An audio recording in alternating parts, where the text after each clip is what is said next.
My name's Angelo, and welcome to We Want Picks. Jacob is back, and Jacob and I are going to break down the entire UFC 317 fight card, giving you our picks, predictions, bets, and DraftKings Fantasy Plays. I haven't done this with Jacob in a few weeks. I'm a little out of sorts, but welcome back, Jacob. How was vacation? ¿Qué lo que?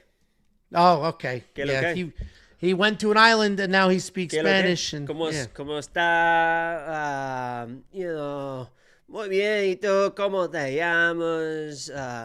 No tan? Me gusta patinar. It's what it is, but that's what gives a... Did you wear a hijab the whole time? How do you not have a tan? What are you talking about? I am tan. No, you are not. My girl's actually, I went with my girl, and she was actually Whoa. jealous because I was more, I got just as tan as her. It doesn't make sense to her, but yeah, I haven't been here since Atlanta. Atlanta was cool as well. As fight card is a little bit boring, honestly, but Dude, these last couple of fight cards have sucked, but UFC 317 does seem like a fun one, even though 4 of these fights are brand new. yeah, and obviously the Pacers. Yep, the Pacers. Yeah, the Pacers. That honestly was like the most hard. I mean, we've been through a lot as Indiana fans with Paul George snapping his leg and Victor Oladipo tearing his quad, Andrew Luck getting hurt, Peyton Manning even got hurt at the end of his career, and we cut his ass, and then he won a Super Bowl after that. And, the way that went down is like, I can understand losing the game. You lose the game, fine, but now we just lost all of next year too. Tyrese is like the nicest dude in the world. To see that happen to him, I feel bad for him. And you're almost better off just getting absolutely blown out, smoked regular with everybody healthy, because you can just swallow that, where this is like a woulda, coulda, shoulda forever. Yeah, because I mean, it looked like it was like the feeling definitely I had when he was hitting those threes was like, oh my God, we're gonna do it. We're actually gonna fucking do this. Yeah. So that obviously sucked, but with the winnings, with then to win the East, I won like 13 or 14 grand. I told my girl, I was like, fucking, let's just go somewhere. So she picked a place to go. Obviously, she wanted to go to fucking Hawaii. I'm not doing you know fucking. how far that is? 10 hours. I'm not fucking. I was like, let's fucking.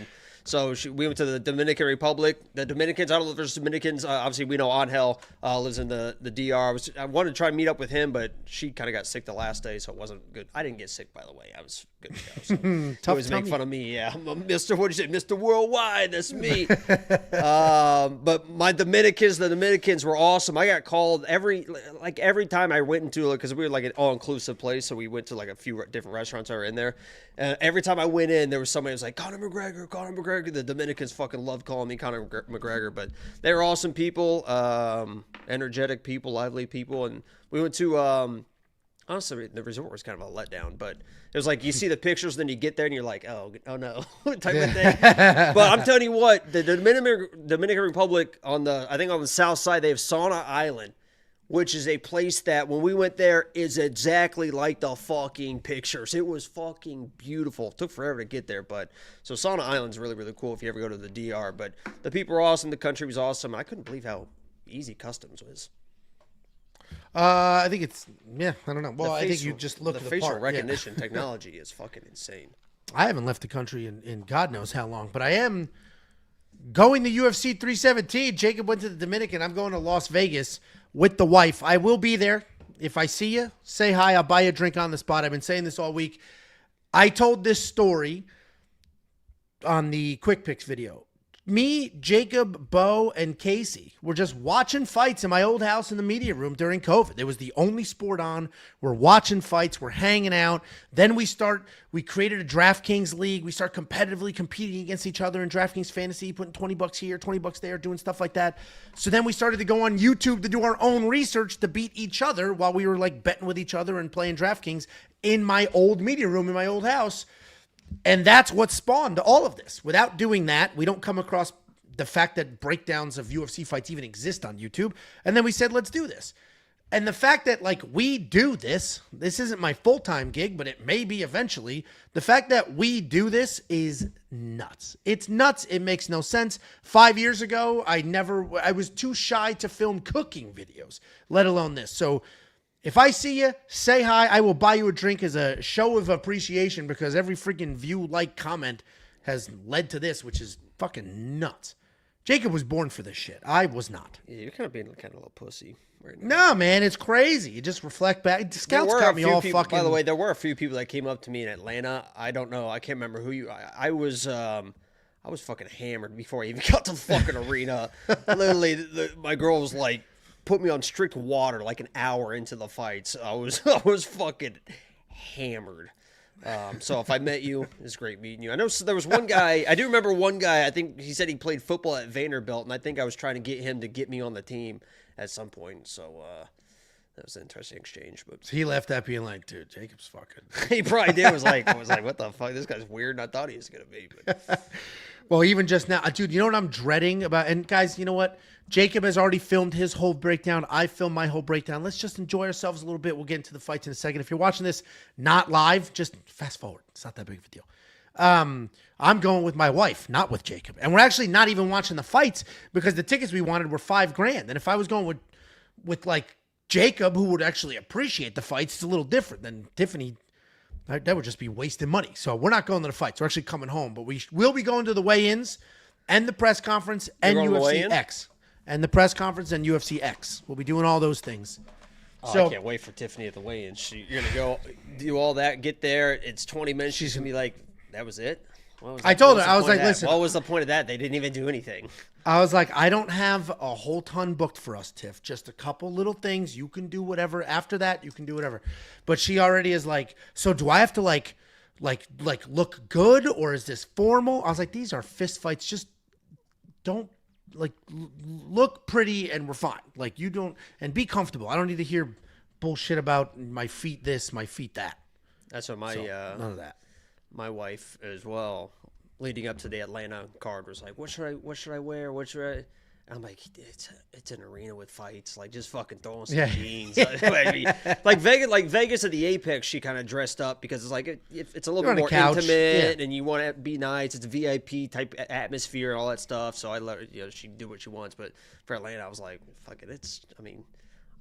I might wear fucking sweatpants. I don't know. Fucking iron them like you're going to a strip club. Fucking crazy. And Cody won that fucking fight, by the way. We never got to talk about that, but he outstruck him in the first and the second round. I don't know what the fucking judges were looking at that fight, but Cody won that fucking fight. We're gonna have him on the show here in a couple weeks, and he can have his way with you, who was really fucking trashing his ass. I did not trash his ass at all. Everybody misunderstood when I said I didn't see the headbutt. I was like, they called the fight. I got up. I left. I came back, and then there was a decision. I didn't see the headbutt. And people were like, what do you mean you didn't see the headbutt? It happened. I was like, I didn't say it didn't happen. I'm saying I literally didn't see it with my eyes. That's all I'm saying. I had no idea what was happening because they didn't show that in the arena at all. I just posted like disappointed that he lost, and then my Twitter mentions were like, dude, headbutt, oh, headbutt. And I'm like, are they fucking with me? Because obviously Cody's had like controversy in the past with fights. Whatever. I'm like, is everyone just fucking with me? And then all of a sudden, like Bruce like walks in the knockdown, and then he leaves, and I'm like, when it went to a decision, honestly, I was like, the second they were like by technical decision, whatever, I was like, oh my god, Cody won, because I was like, I think he won the first, I think he won this. I was like, holy shit, but it is what it is. Yeah, it was definitely not what people expected it to be, that's for sure. We got a $5 super chat from Flexo. We're going back-to-back winning weekends. Godspeed, gentlemen. Stay black, Angelo. Well, thank you. And let's hope this is a good one. Are you going to give Ben Askren a lung or what? Oh, I don't think mine are great, so. They're smoke-free, though. That whole Ben Askren situation's fucking wild. It sounds like it was just a staph infection that went berserk. Yeah, your body stops reacting to antibiotics when you take them so much.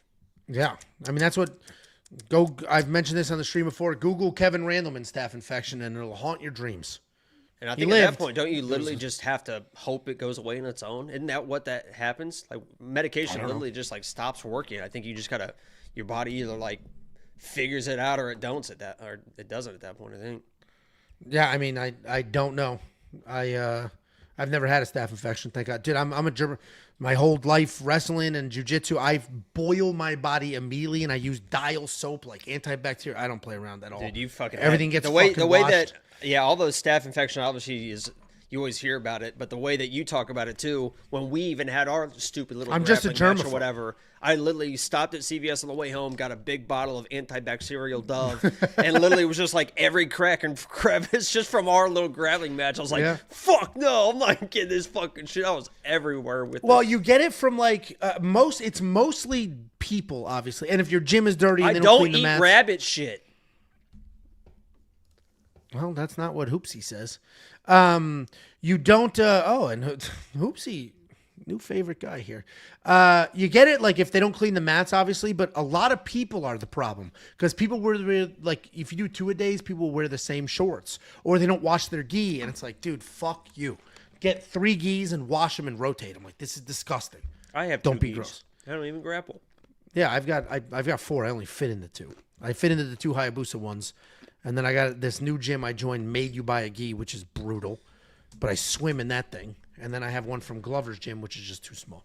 All right, let's move on. Wait. I forgot. We have our. Do you have the slide for our new sponsor? I don't. Why don't you just catch me up?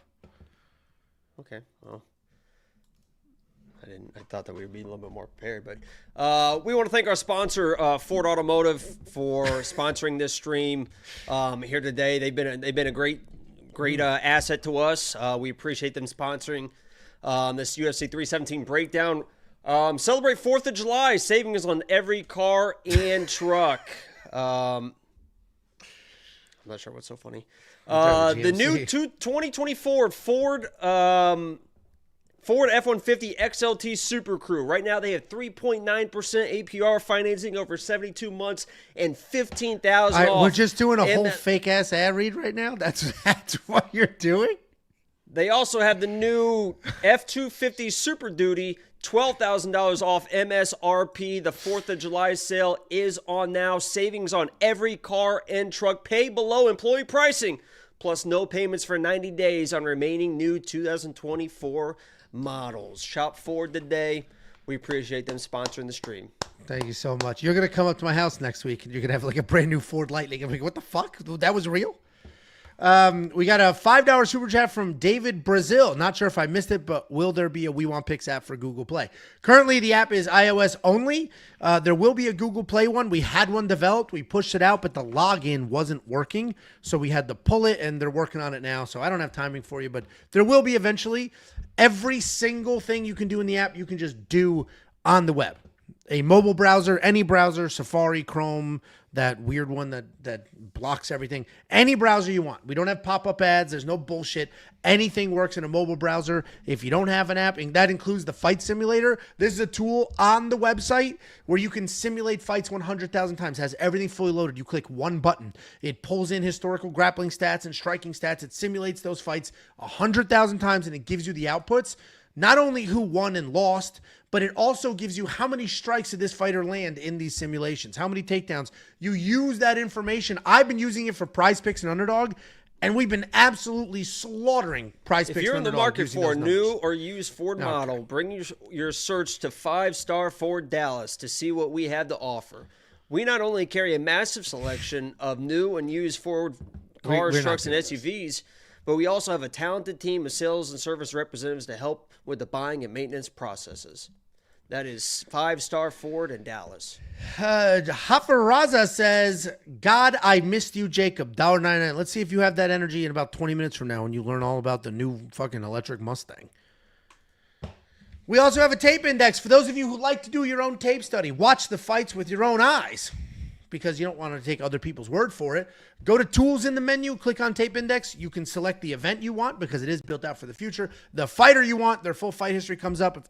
You'll see all fights they've had and even the ones they haven't had. Little red play button, click that button, video pops up. You can unlock the Tape Index, the Fight Simulator, the brand new optimizer with the beginner mode. All of that. You can unlock it for an entire month. It's only $10. Just go to WeWantPicks.com. You'll get it for UFC 317 this weekend, 318 after the jump. You got the Derek Lewis fight night in between. And then I don't know if this is Abu Dhabi or Saudi Arabia, but you get the Renier de Rider Robert Whittaker fight card. $4.99, Money Max 702. I will have the only dog attending the UFC 317 press conference. See you there for that drink. Are you saying you are quite literally bringing a dog? Is that what I see in your profile picture? I'm not just walking up to a random person with a dog being like, "You money Max." You got to come to me, man. I can't just be taking those chances. Somebody's gonna be like, "What the hell are you talking about?" And I'm gonna get bit in the dick by a dog. But hope to see you there. WeWantPicks.com. Okay. I will be filming a vlog, so if I see you and your dog, Money Max, you'll be on the vlog unless you don't want to be, and then you won't be.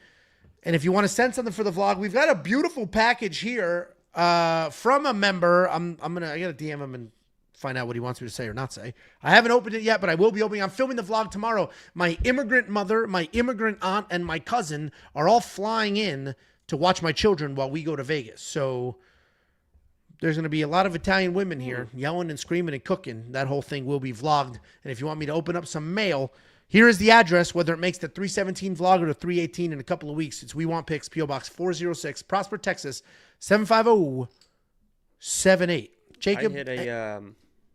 I hit a Dominican Jesus. with the old K-Lo-K, and he loved it.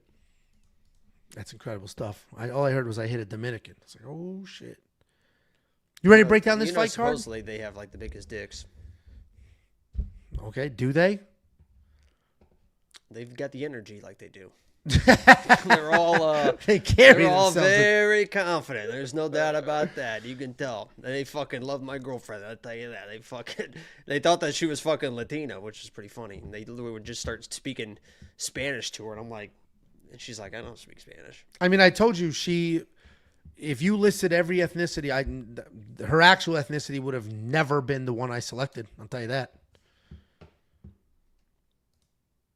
Opening up the UFC 317 fight card, we have Niko, the hybrid, Price taking on Jacobe Smith. Niko Price, 16-8 in his career, 2-3 in his last 5. He's coming off that decision loss to Temba Garimbo, taking on Jacobe Smith, undefeated at 10-0, and he is coming off that successful UFC debut. We've broken down Niko Price about 100 times on this channel. The guy is very exciting. Anytime he goes out there, you know it's going to be a ton of fun. He moves forward, he gets after it. I trained with Niko many years ago in Cape Coral, Florida. At that time, he was just a kid learning jiu-jitsu. And he does have some solid grappling. He's got decent wrestling. He's willing to slug it out. But you won't really see the grappling or the wrestling because he is just going to come forward and he's going to start swinging. He's taking on Jacobe Smith. Jacobe Smith is one of the better prospects coming out of the Contender Series in the last couple of years. He's very good. He's wildly athletic. He's a nasty wrestler. He can strike. He's got power. He's got speed. He's got quite literally all the things. And we know it translates because he just knocked out, what the hell's his name in his UFC debut? Preston Parsons. We were there. Jacob and I were live in person for that fight. Jacobe Smith. I was trying to remember if that was the. It was that. I was watching back. I was like, I feel like I've seen this in person because I was, unfortunately, a little bit high on Preston Parsons. I think going in that fight. I can't remember if I picked Preston. I think I didn't. I think when I was in Vegas, I bet Preston, and then, whoops. Yeah, he was a nice dude. I think you met him in the bathroom, or I saw him. I don't know. That's what's crazy about the Apex. It's like everybody's. Well, I saw him in the bathroom. I think I said, "Good luck, Preston." That was it. Anyway, you always start conversations in the.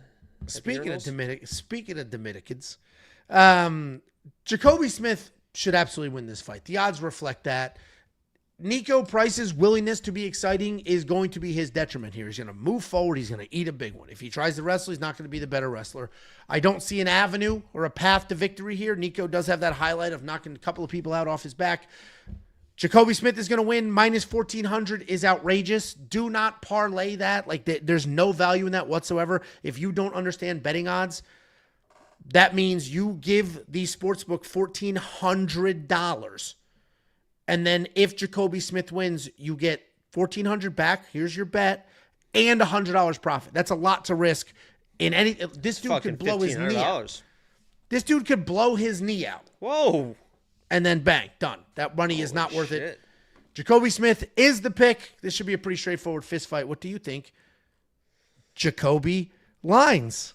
That's not my fucking name. Ford financing. Ford vehicles have a ton of value, but you can get an even better bargain with the right auto lease or loan from our finance department. No matter your credit circumstances, we'll work to get you a rate and term for your auto loan that you can be happy about. We offer a range of different options and price. Can you break this down, dude? That's a crazy bit. Crazy bit. We're just plugging Ford randomly for no reason. That's no crazy. reason. Okay. Yeah, That's this crazy. is a great fucking brand deal with the national fucking brand that's been around, a staple of this country. Jacobe Smith should win this fight. I said in my breakdown video that if he does not finish Niko Price in the first round with his, I know he's a wrestler and more of a wrestler grappler type style, but he's got really precise, powerful fucking striking. Like I said, I was pretty high on Preston going in that fight. He fucking just slept Press. I mean, that was fucking a nice little left hook there, nice and tight. He's not like the wild looping, just throwing wild shit. He is tight with his boxing. And I said in my breakdown video, if he does not knock out Niko in the first round, who Niko, as you said, fun guy, but he's just a heavy bag. He's a punching bag. That's all he kind of is. Tembo was lighting him up. If he doesn't knock this guy out in the first round, then that fucking Robbie Lawler knockout was the most set up bullshit in the fucking world. I mean, what are we doing here? Jacobe should come through, and if he wants to wrestle and try to TKO him, maybe this fight extends, but he should just be able to box this guy, and if he lands power, Niko's been slept by a little slip uppercut from Robbie fucking Lawler, so this guy Jacobe Smith should fucking sleep him, I would think. So I'm going Jacobe Smith. It should be Jacobe Smith. I forgot to add the slide with the DraftKings pricing, but Jacobe Smith is an astonishing $9,900 in DraftKings Fantasy. I don't know if I have ever seen a price that wide before. That is absolutely insane. And frankly, he could be worth it. He scored 104 DraftKings fantasy points in his first UFC fight. This could look identical. So he could be worth that money. If you do want to check out everything that we offer on the website, the picks, the bets, the tools. Oh my God, that is real. Dana White just announced the main event for Noche UFC on September 13th, Diego Lopez versus John Silva. That is a crazy main event. So fucking, what happened to the loudmouth? Oh, he's probably going to fight for the belt. Well, he said he's not fighting Diego. I'll fight him in the streets, but I'm not going to fight him for some dumb. It was the dumbest thing I've ever heard. But not for it's money. Like, what are you talking about, dude? He's such a fucking drama queen. I think he's getting a title shot, I think is what it is, which is crazy because we've seen that bullshit fight already, and it was not close. So, check it all out. WeWantPicks.com. Click Become a Member. That's in San Antonio, too, I believe. Yeah, we should go. That's a drive. It's going to be close. A drive? It's 5 hours. I've driven it. Oh, my God. Okay. Oh, in your brand new Ford. I guess they're not as... If you prefer to do your research in advance, you'll appreciate our website's variety of helpful resources and tools. You can check out our inventory at new Ford and used models. He's just reading the terms of service on Ford.com right now. I'm just reading what they sent me. They want me to say it. I'll just fucking say it. Okay. You're like, do you guys still make escorts? I'll take an escort. Fucking small nerd. We got a couple of super chats. Jafar Raza, $4.99. Jacob, are you riding Pacers 2026? You know what's so funny about that is 3 days before he got hurt, which you're not going to understand this, but actual people that watch and understand ball will know this. They traded back. They traded their first round pick next year to the Pelicans. And like 3 days before Game 7, they randomly traded the rights to a player to get their own pick back, which if you're going to the finals, you would think that next year you would be good again and you wouldn't want your own pick. You'd want to take the Pelicans pick because they're going to have the worst team, so they're going to have a higher pick. But for some reason, we traded for our own pick back, and people are like, why would we do that? And then Tyrese goes down, blows out his Achilles, going to miss all next year. So now we might not have a good team, and they could have the better team, and we're going to have the better pick. Almost like they knew it was coming. Or knew it was a possibility, at least. I think Tyrese knew it was a possibility, but yeah, he's going to be out all year. Java Raza with another $4.99. He said, Dana just announced John Silva versus Diego Lopez main event. Noche, Jacob just mentioned this. I'm happy to go there. That could be a fun fight to attend in San Antonio. And John Silva fucking smokes Diego. I like Diego, but Jesus Christ. Yeah, he's a little too sloppy and loose, and his wrestling is not necessarily good enough to get it to the ground. So I agree. Buddha, $1.99. Cowie got a ring on Curry and Braun getting 3. Cowie. Oh my Cowie? God. Kawhi Leonard? Am I there? Go. Kawhi Leonard. All right. I've never seen it spelled. I didn't know it was basketball, but once I saw Curry and Braun, hey. You figured it out. I'm surprised you Big even time knew that sports. name. Big Yeah. bite. I hear sports. I just don't watch sports. Yeah, but Kawhi, I know Kawhi was. I mean, you don't hear that name. I guess, I don't know. It just seems like a weird name that you would know. Every single person in my life watches every single sport and knows it all, except me. I'm the only one who I was raised by immigrants. It wasn't a normal life. Please forgive me. Next up, at UFC 317, we have Jhonata Diniz taking on Alvin Hines in the first of 3 brand new matchups on this card. Jhonata Diniz is 8-1 in his career, 4-1 in his last 5. He's coming off that unfortunate career loss to Marcin Tybura, taking on Alvin Hines, 7-0 in his career. He is undefeated. He is making his short-notice UFC debut. Jhonata Diniz, as we all know, is a very good striker. He's a former professional kickboxer. He's got clean technique. He has incredible power. He can do everything standing. He'll even defend most takedowns. But if he ends up on the ground, this guy is an upside-down turtle, has nothing to offer, absolutely useless off of his back. He is coming off that come-from-ahead loss to Marcin Tybura, where he had Marcin almost knocked out about 7 times, but he still ended up on the ground, and once that happened, that was a wrap. He's taking on Alvin Hines. Alvin Hines is stepping up on short notice here. He is undefeated. He likes to come forward, just throw just sloppy bar brawl bullshit. Big, heavy 1-2s. He obviously hits very hard, but he's not fast. He is slow, but he is strong, and he is gritty. He has no issues playing the jiu-jitsu game as well, and I don't mean shoot takedowns and then, he will literally, if you're in a scramble, he'll just jump on your back. Full-blown jiu-jitsu game.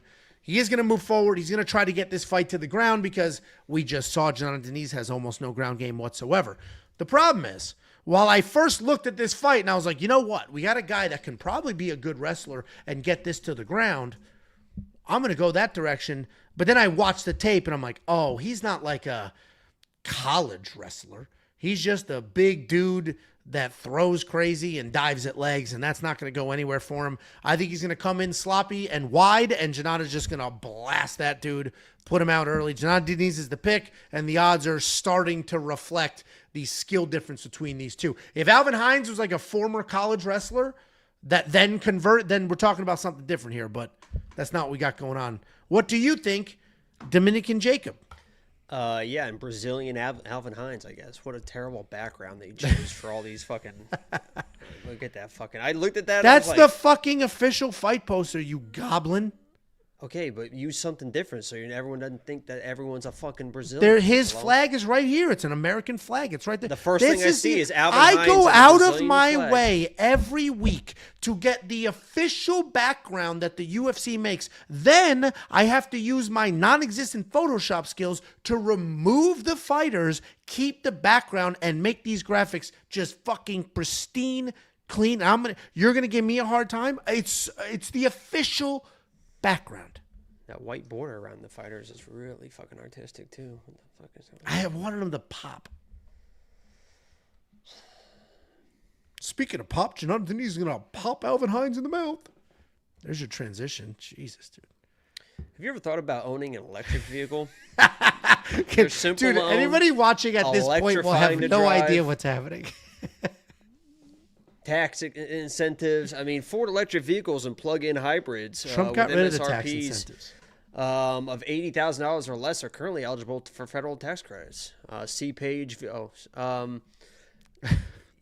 Yeah, Alvin Hines just probably is not that dude. I know people are going to kind of trash Jhonata for his takedown defense, and I've honestly been kind of a Jhonata hater. So me, in this instance, feels like a pretty unbiased opinion, but his takedown defense is actually pretty good. I mean, you can see that he knows what he's doing in his takedown defense. He knows that's the point of emphasis, so you see him training and stuff and all that stuff. He's working on sprawling. He's doing all that stuff. Obviously, once he gets flat on his back, not a good idea. And if he's on top of somebody, I mean, everybody in the world knew that even though he hurt Tybura, to stay on the ground with Tybura, it's like, oh, he's going to get fucking swept. And that was like the most easy. It just fucking just whoop, like a little deep half and fucking just flips him over, and he had no idea what the fuck he was doing. But Alvin Hines shouldn't have the ability to get Jhonata Diniz on the ground. It just shouldn't. I mean, it just shouldn't happen. And his striking is pretty lackluster as well. I said this in my quick pick video, and I meant it as a compliment. For whatever reason, people think it's a joke. Alvin Hines has been fighting. He's 7-0 against 7 Angelos, essentially. That's a great record against 7 Angelos. That's what I'm saying. Like he beat He earned. That's what I'm saying. this I try shot. to make it like a compliment, but people Yeah. thought that was actually pretty funny. But are yeah, the people just aren't very good. Is what I'm getting at. So Alvin Hines beating those people. He has never seen the level of striking in Jhonata Diniz, and Jhonata Diniz is somebody that hurts pretty much everybody in the first round. Even that Carl Williams fight, who I think Carl Williams is probably a better striker, better wrestler, kind of more of a mismatch for Jhonata than this guy Alvin Hines is. He had fucking Carl Williams on skates like 3 or 4 times in that first round. He hurts people when he hits them. He's going to have an insane striking advantage. So I'm all over Jhonata Diniz. I have first round bets inside the distance, and I'll just take my chances of betting against a guy that probably shouldn't be in the UFC. Yeah, and the Carl Williams is a good example because that dude actually is a high-level wrestler, and he had a few takedowns. So it's not as if Jhonata Diniz gets taken down, he's 1,000% clueless. In that last fight, he was. and if he's on his back, it is a problem. But that was because Marcin Tybura has very good jiu-jitsu, where Carl Williams got some takedowns, there were some scrambles, and it was a different situation. But I agree, Jhonata should get this done. I think he gets it done inside the distance because he hits so insanely hard. That first entry that Alvin has, I mean, he should get sniped off that. I mean, this guy. He's going to come in wide with a big looping shot. Yeah, it's just, I mean, he's just kind of a meatball, and I imagine Jhonata's just going to fucking snipe him. And we'll just see what kind of chin he has. If he shows up and he has a great chin, it could be trouble, but we'll see. I mean, Jhonata he fucking hits hard. I've got a little parlay with Jhonata Diniz in there. I put 2 favorites in there that I think win, but I'm not wildly confident in. So I like to do that. Brazil parlay with Diniz with Jhonata Diniz. If you do want to check out every single pick, every single bet, and every single tool, WeWantPicks.com. You can unlock all of it instantly, not just for this card. It's $10 for a month. And this month includes UFC 318 and a couple of fight nights. Great month to sign up. Jhonata Diniz, $9,100 in DraftKings Fantasy. I do think he's worth that because I do think he wins by finish relatively early. It might be borderline instant on the first exchange if Alvin comes in wide and sloppy. Next up at UFC 317, we have a fight that was announced quite literally a few hours ago. Literally. It is 8 o'clock at night right now. At 6 o'clock, Jacob sends me a tweet saying SD Dumas is out. Christopher Ewert is in. So I scrambled through the graphics. I scrambled. Luckily, there was a bunch of his fights on YouTube. There was highlights. There was enough for me to get in what I needed to get in to do this breakdown. We have no odds yet, obviously, because this was just announced. We have nothing. We just have these 2 pictures, which are borderline useless. Let me move a slide so you can at least see their heights. We have Christopher Ewert taking on Jackson McVey.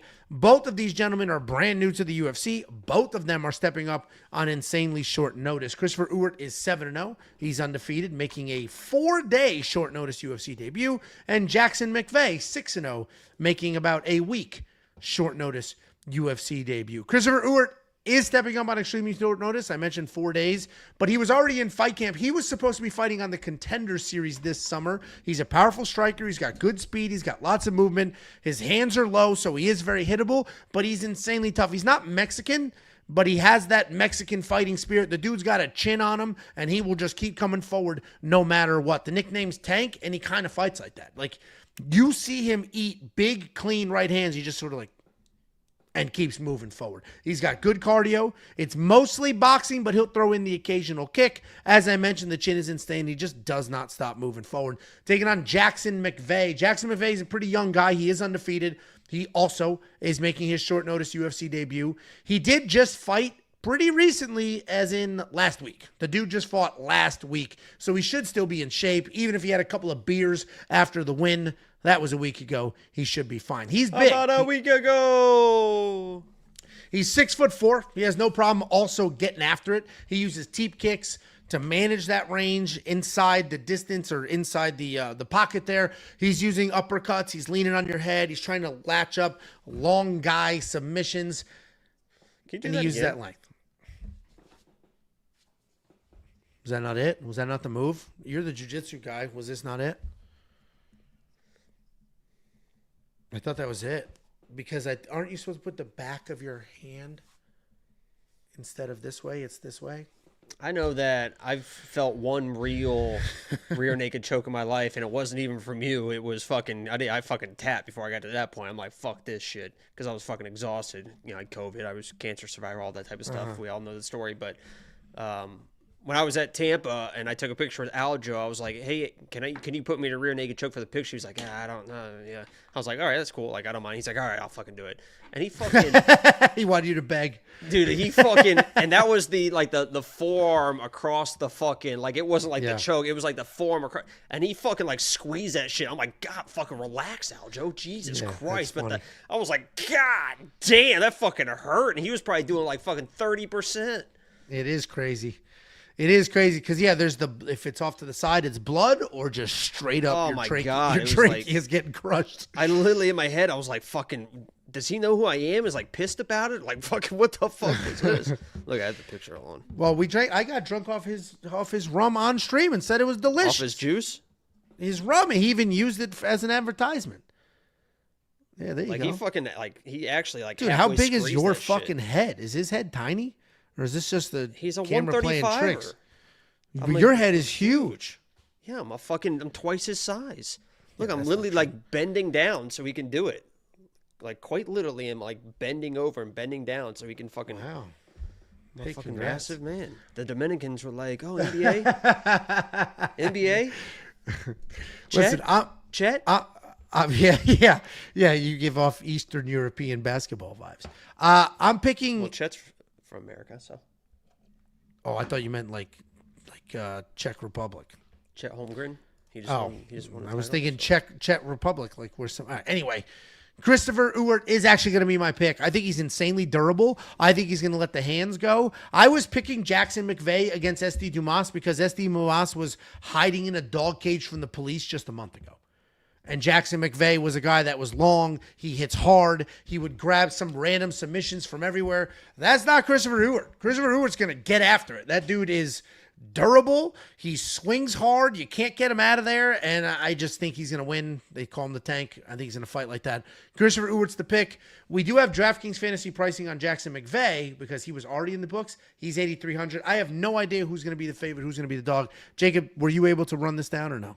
It feels like, speaking of people in dog crates, it feels like at some point Tiffany has put you in a dog crate. I've never been in a dog crate. You think I fit in a dog crate? I think that's part of it. It's like kinky, like shit. So I'm assuming No denial there. Okay. She runs this house, but she's not going to get me into a dog crate.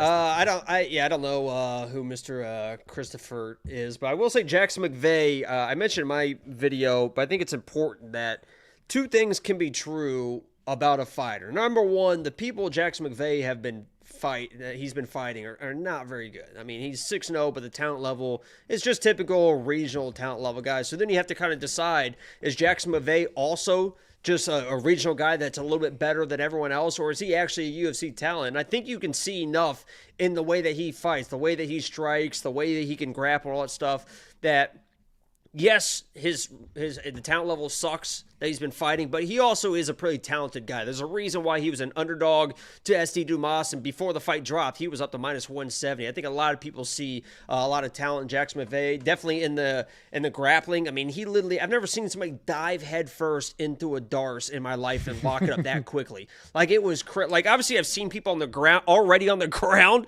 and they'll fucking throw it in real quick, like throw the arm through and all that stuff, but he literally went from a standing position to a darce hips in fucking like 3.7 seconds. It was the most incredible thing I've ever seen. I had a bet on him to win by sub versus SD. I'm really disappointed that dropped. I got it like plus 315 and went all the way to like plus like 215 or plus 200 or something like that. I think it was actually plus 175 or something, but I was excited about that one, but I haven't seen this matchup yet.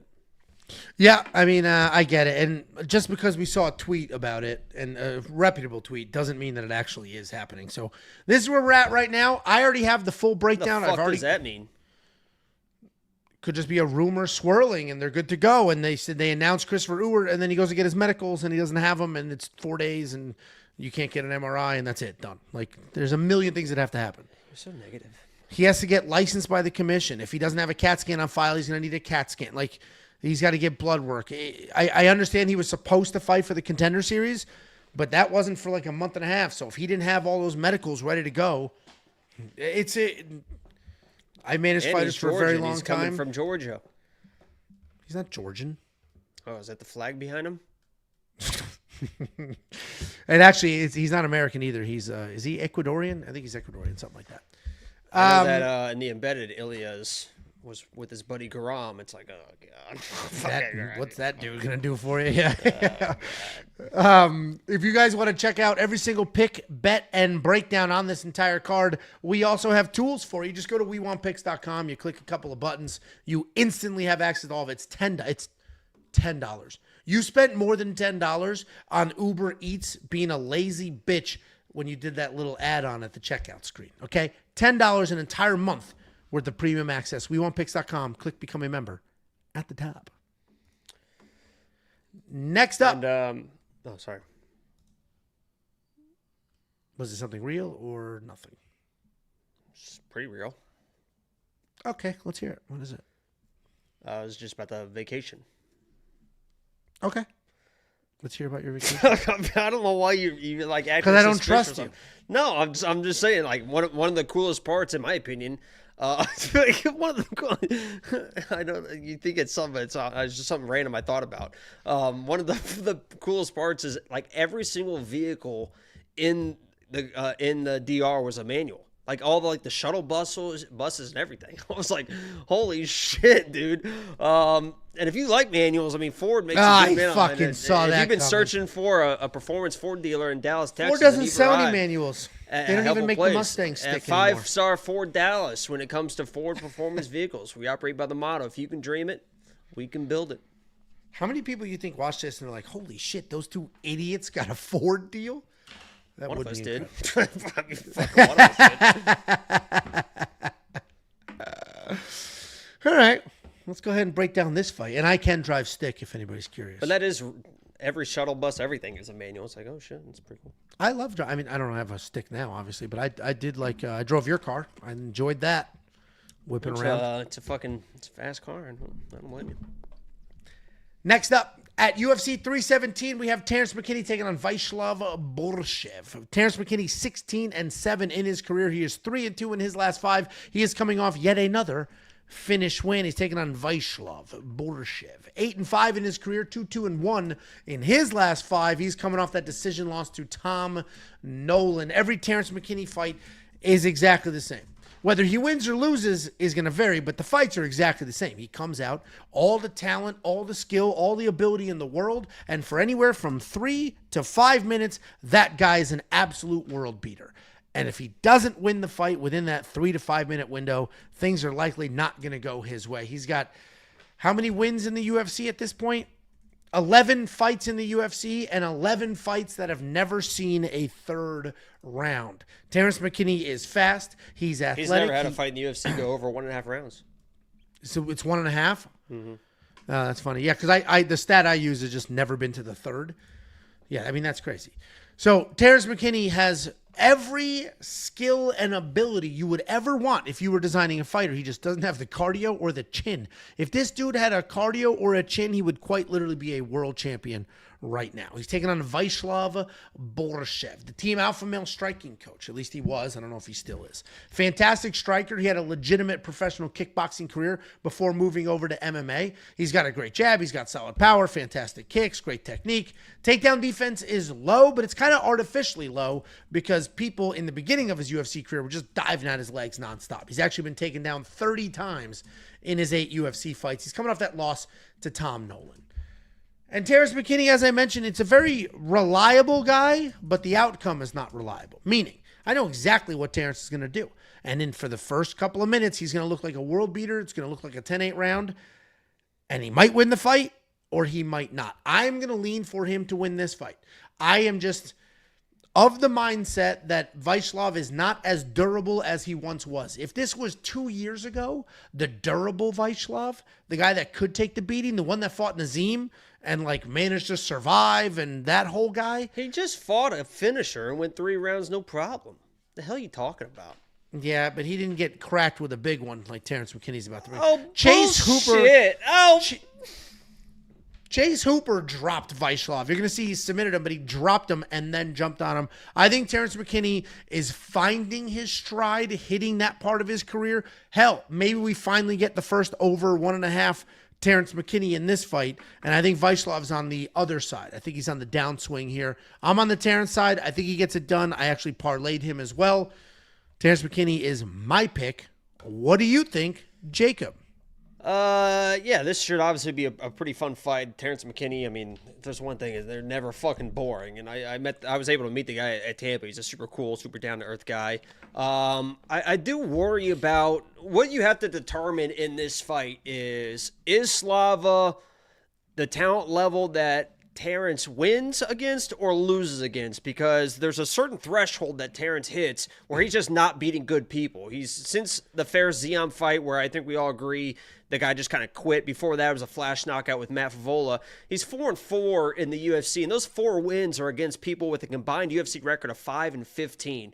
I think 2 of them don't even have a win in the UFC. So he's beating the people he should beat, losing against the people that can kind of withstand the early craziness, like a Nazim, like an Ishmael Bonfim, where even in that Ishmael Bonfim fight, Terrance looked a little bit lost in the striking. He was always fast, but his accuracy really drops against people that know what they're doing in the striking. So you have to consider, ask yourself, do you think Slava is that guy that even though he's 4-4-1 in the UFC, is he losing to good people? He's at high level, or is he a person that Terrance should beat? And in my opinion, I think he's of that high level. People are going to assume that Terrance McKinney is just going to wrestle this guy and finish on that.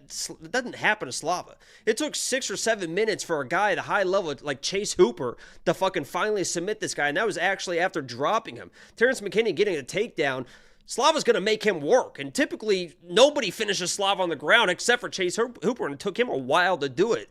So even if Terrance McKinney, his game plan is to wrestle, I think Slava survives it. He has the better gas tank, and he starts taking over. And then in the striking against high-level strikers, it feels like he doesn't have the same accuracy. And if you're throwing big against Slava, I mean, he is so nice and tight with that head movement. I mean, he is right there with the body shots, with the nice tight hooks. I just feel like Slava's the better striker. He can see the early stuff. People are always going to bring up, oh, he got knocked down by Chase. He was getting outstruck by Chase. Chase literally landed one fucking punch, and it was right on the button. They always say it's the shots you don't see coming that are fucking knock you out. And Slava recovered fine. I mean, he literally was like, boom. He just happened to be on the ground with a fucking menace. So I like Slava in this fight. Either way, I think there's fireworks early, and somebody's probably going to find a finish. And honestly, I trust Slava more in those exchanges. So I'm on Slava. Yeah, listen, I get not being on the Terrance side. He's not durable is quite literally the problem. But this could be that weird, stupid fight that does go over. Like, it's been crazy out there watching these fights recently. But I think Terrance comes out, guns blazing. You think Viacheslav survives that early chaos. Yeah, the second Terrance starts moving backwards, this fight is fucking over. Yeah. Because Slava's just going to fucking pour on that, like, Joshua Van type boxing pressure. And you mentioned the Bonfim fight. I think that's the only fight that Terrance wasn't winning early. He did not come out there just like... Yeah, he out-wrestled. Yeah, he out-wrestled Nazim early and stuff. But yeah, he looked a little bit lost in the striking in that one. Yeah, that was probably the only one where it's like Terrance did not win the first couple of minutes of that fight. This should be a ton of fun. As Jake has mentioned, there's never been a boring Terrance McKinney fight. If you think he wins, then you need him in your DraftKings fantasy lineup at that $8,600 price point, because I filmed the DraftKings video today already because I'm heading to Vegas. And I looked through his fight history. The dude scores well over 100 points in every single win because of how he wins and how early. If you think he doesn't get it done, then obviously $7,600 is a phenomenal price point for Viacheslav, because Viacheslav's not going to skate by in a decision. If Terrance loses, Terrance getting finished, and Viacheslav's worth that money. Whatever side you're on, they should be in your DraftKings fantasy lineup. And if you care about DraftKings fantasy, we have a whole slew of tools for you. We have an optimizer that builds lineup for you. We have a artificial intelligence that picks fights for you. We have a fight simulator that simulates the fights 100,000 times, giving you the outputs. All of that is in one single package. No cross-sell, no upsell, no nonsense. WeWantPicks.com. Click Become a Member at the top. Unlock it right now. You'll get this card, UFC 318, and the 2 fight nights, one on each side. Next up, at UFC 317, we have Viviane Araujo taking on Tracy Cortez. Viviane Araujo, 13-6 in her career, 2-3 in her last 5. She's coming off that decision win over Karine Silva, taking on Tracy Cortez, 11-2 in her career, 4-1 in her last 5. She's coming off that main event loss to Rose Namajunas. This is an interesting fight to break down because I actually think these odds are a little bit wide. Viviane Araujo is massive. She is strong. She's definitely a little old at 38 in this weight class, but she's a grappler. She can hit hard on the feet, and she has an 80% takedown defense. She's very well-rounded. The one and only knock on her is the cardio. She's going to fade. She fades in every fight. She'll fade in this one. She's taking on Tracy Cortez. Tracy Cortez is not quite as big, not quite as strong, but she'll stay busy with the hands and then shoot a whole bunch of takedowns. Striking's not very good. It's not powerful, but it's busy enough that you might think you're finding a rhythm, and she's going to shoot takedowns. Her takedowns are not spectacular, but they are there. If she gets you to the ground, you're not just scrambling your way back up. She's got phenomenal control on top, and she can keep you there. So I think this is a weird fight where Viviane Araujo, I think, wins the first round of this fight. I think she's going to have the better striking. I think she'll defend those early takedowns. And then as she starts to slow down, Tracy will have a little more success, probably win the second 2 rounds. I'm ultimately going to pick Tracy. How many times you watch my breakdown? I filmed mine before yours, you dumb bitch. Yeah, but yeah, okay. I think it's pretty clear that you watched my breakdown. I don't blame you. I filmed mine a full 2 days before you. Okay. Anywho. We all know that I film mine first, but you want to upload yours first. Okay. Mine's sitting in the queue. Didn't even let me upload a video last week. He was begging. Yeah, guys, Ange, please. I said no. I got him stacked up, and you were like, I love watching views drop off. I love it. No, you're out of the country, so I'm going to penalize you. Well, otherwise we have to pay weird foreign taxes. Tracy Cortez is the pick, but I don't trust this to bet on it. The over 2.5 is the only bet here that makes any sense whatsoever, and they're on to that. What do you think, Jacob? I assume you said the same shit. Yeah, pretty much the same breakdown. I've been a big fan of Vivi's in the past. Obviously, she lost to Amanda Ribas. I was at that fight, UFC 285, and Angelo nailed it. She's going to be the more powerful striker early. I think the striking is pretty even, but you're going to see the power land with Vivi. She might get a takedown. I doubt it.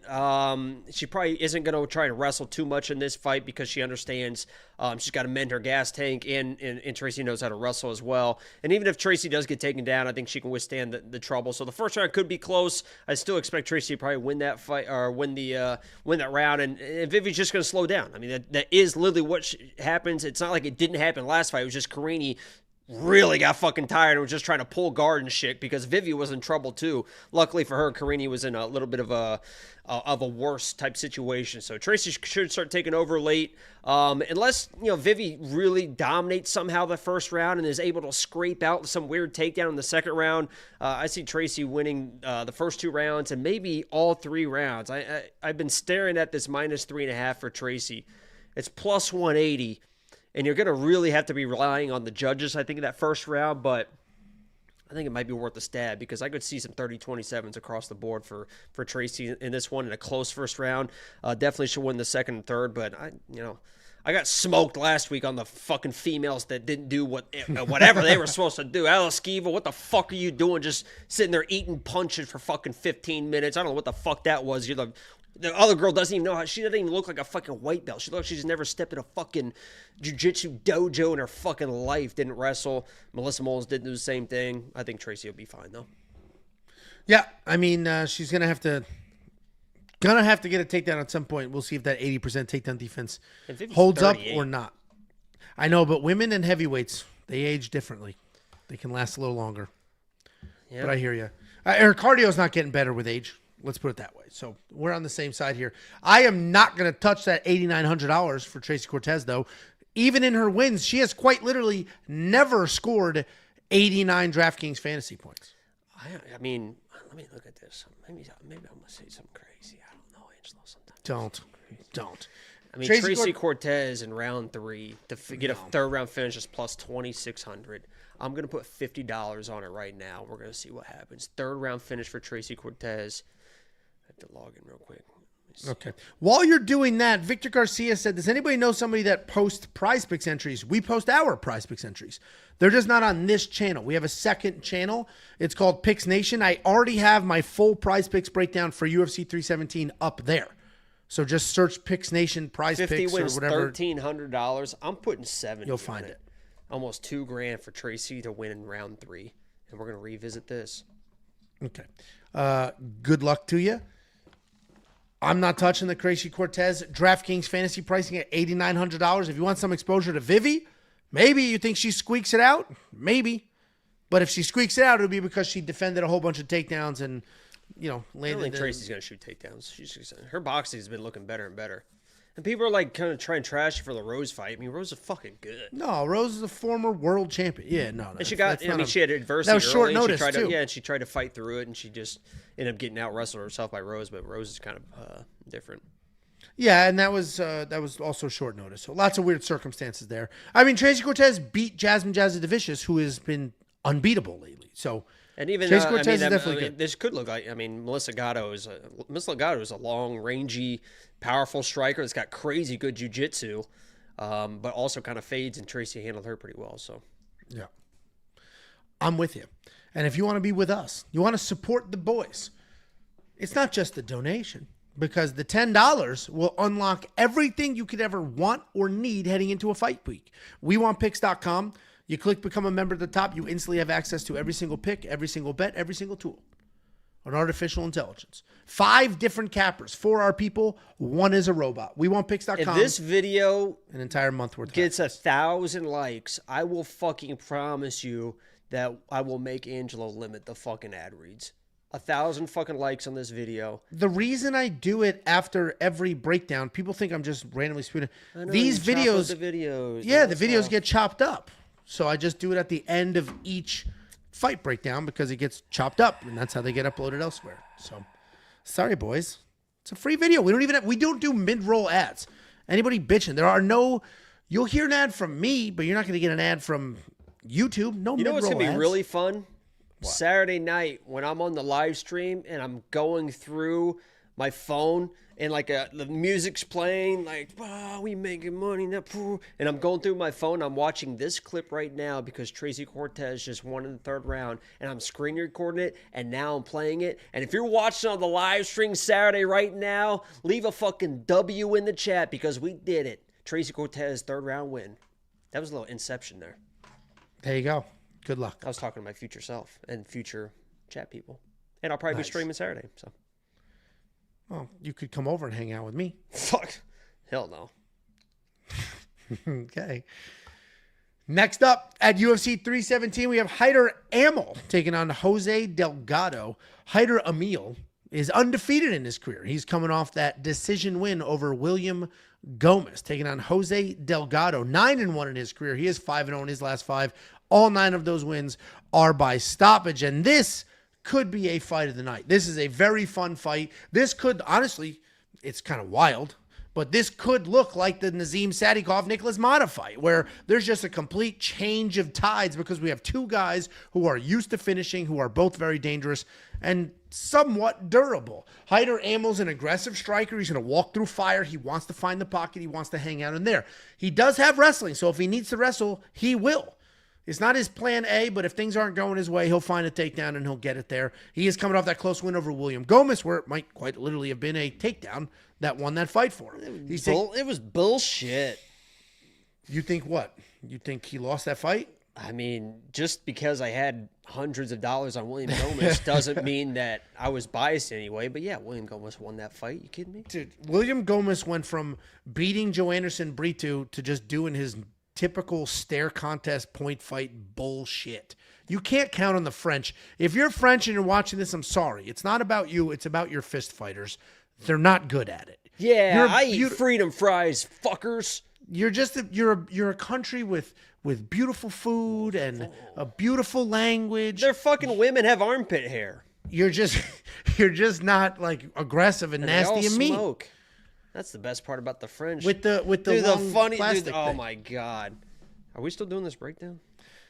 Yeah, let me just finish my part while you do it. So I respect Jose Delgado. 9 wins with 9 finishes. This guy gets after it. I've mentioned it before. He's got that Mike Tyson upper body movement with huge sways, and then he absolutely uncorks once he gets to the pocket of where he's going. He will take random chances with some wild spinning stuff. He's a well-rounded kid. He's very good. He just knocked out Conor Matthews in the UFC debut. Jose is clearly dangerous. All 9 wins are stoppages. But Hyder Amil is durable. Hyder Amil is tough, and I hate picking I hate picking prospects that I haven't seen in trouble. I need to see a little bit of adversity. Whether you're behind in the scorecards and ramp it up, or you get hit and you're in trouble, get taken down. I need to see something. And Jose Delgado's got the 1 loss. The rest of the wins are just clear, easy, straightforward finishes. I trust Hyder Amil. I've seen him go to a decision. He's got good wins, the better wins here. Hyder Amil is going to be my pick. What do you think, Jacob? Yeah, when I went to the Dominican Republic, you get off the plane, they have a store right there with a whole bunch of stuff, liquor and all the stuff that you can buy. And the first thing I saw was just a stand with fucking marble. That's every reds and other stuff. country. Yeah, fucking absolutely beautiful. But then I was like, what a bunch of fucking pussies, dude. They're fucking throwing all their smoking kills on the fucking every box. Everything fucking kills you. Who gives a fuck? Smoke them up, baby. But I saw that and I was like, oh, fuck yeah. So I got a carton and I was like handing them out to all the kids on the beach and stuff like that. But, this fight is the individual packs say stuff too. The individual packs are like, if you're pregnant, your baby's gonna die. Like it's very dramatic. Cool. No, you see, you're not gonna do that to me. No way to bring down the mood. I mean, I'm just talking about having a good time with the cigarette, and you're talking about babies dying. No, but you weren't talking about having a good time with a cigarette, were you? You were talking about the label on the package. Yeah, being fucking. And I expanded on you're that. being a fucking. Yeah, people are being fucking pussies. Just smoke a fucking cigarette. Well, I've been taking Zins and Velos. Are you still doing Zins? Yeah, it's awesome, dude. It goes. You're a fucking Zin, dude. They're Velos. You buy them? I bought my first tin like last week. What a fucking nerd! And this is how I ordered it too. I go to the 7-Eleven and I was like, the watermelon flavors? I go, can I get a purple? Can I get those purple Velos? And she's like, you want 6 or 9? I was like, no, 6. I'll take 6. It goes straight to my fucking head, dude. It's crazy. Fucking just smoke a cigarette, be a man about it. That's all it fucking is. Awesome. Like fucking now, that's what I told you. Like, you keep making fun of me for talking about cigarettes, but literally drink 6 beers, go outside when it's fucking 40 degrees with a nice stiff breeze, and light up a fucking Marlboro Red, and it'll be the best fucking 3 to 7 minutes of your life. I don't know, man. I pop one of these in, and it's just like, ooh, that's a little spicy. Ooh. A little dizzy. It's awesome. It's fucking, yeah. It's awesome. Yeah. Yes, it is. I said that was my goal for the summer. I was like, because I love, what's that vegetable vodka drink in the morning? Bloody Marys. I love Bloody Marys, but I forced myself to like them. I used to hate them. Oh, these and all my like your pickup now is Zins? Yep, I'm forcing myself to love them, and so far so good.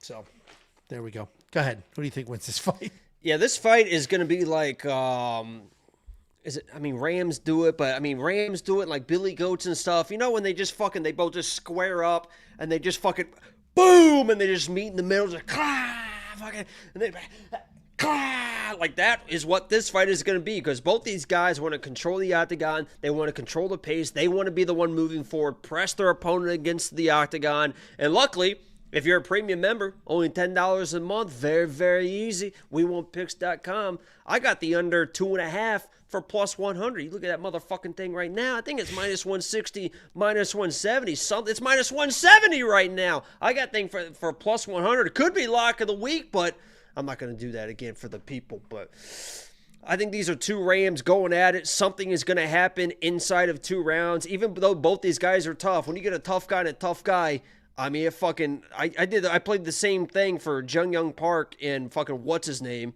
and I don't know how the fuck there wasn't a finish. First of all, there should have been that illegal knee, but Jung Park should have finished that guy in the 3rd round, because it is what it is. But I've been kind of a Hyder hater in the past. I was very high on William Gomez in that fight. He fought my boy Fernie, and Fernie almost knocked him down and came back in that fight. He's just he is going to be the sloppier guy. And Jose Delgado has the toughness, has the volume, just should have the cleaner striker, and is a little bit more of a dangerous grappler as well. So if Hyder comes in and thinks he's just going to bully Jose Delgado, I could see a little back take, some weird sweeps and stuff like that. Jose Delgado is very talented everywhere. It just feels like he's a little bit cleaner. So that's why he's going to be my pick in this fight. The odds are dropping. I get it. It's a close fight. I just played the under 2.5 because I saw it plus 100, and I'm going to get the hell out of that way. I assume somebody's going to finish somebody. It just feels like that type of fight. I'm going Jose Delgado, and I'm going to take him by submission, I think, on a live stream. Yeah. All right. I mean, I get where you're coming from. Jose's very clearly dangerous. You don't just stumble across 9 finish wins.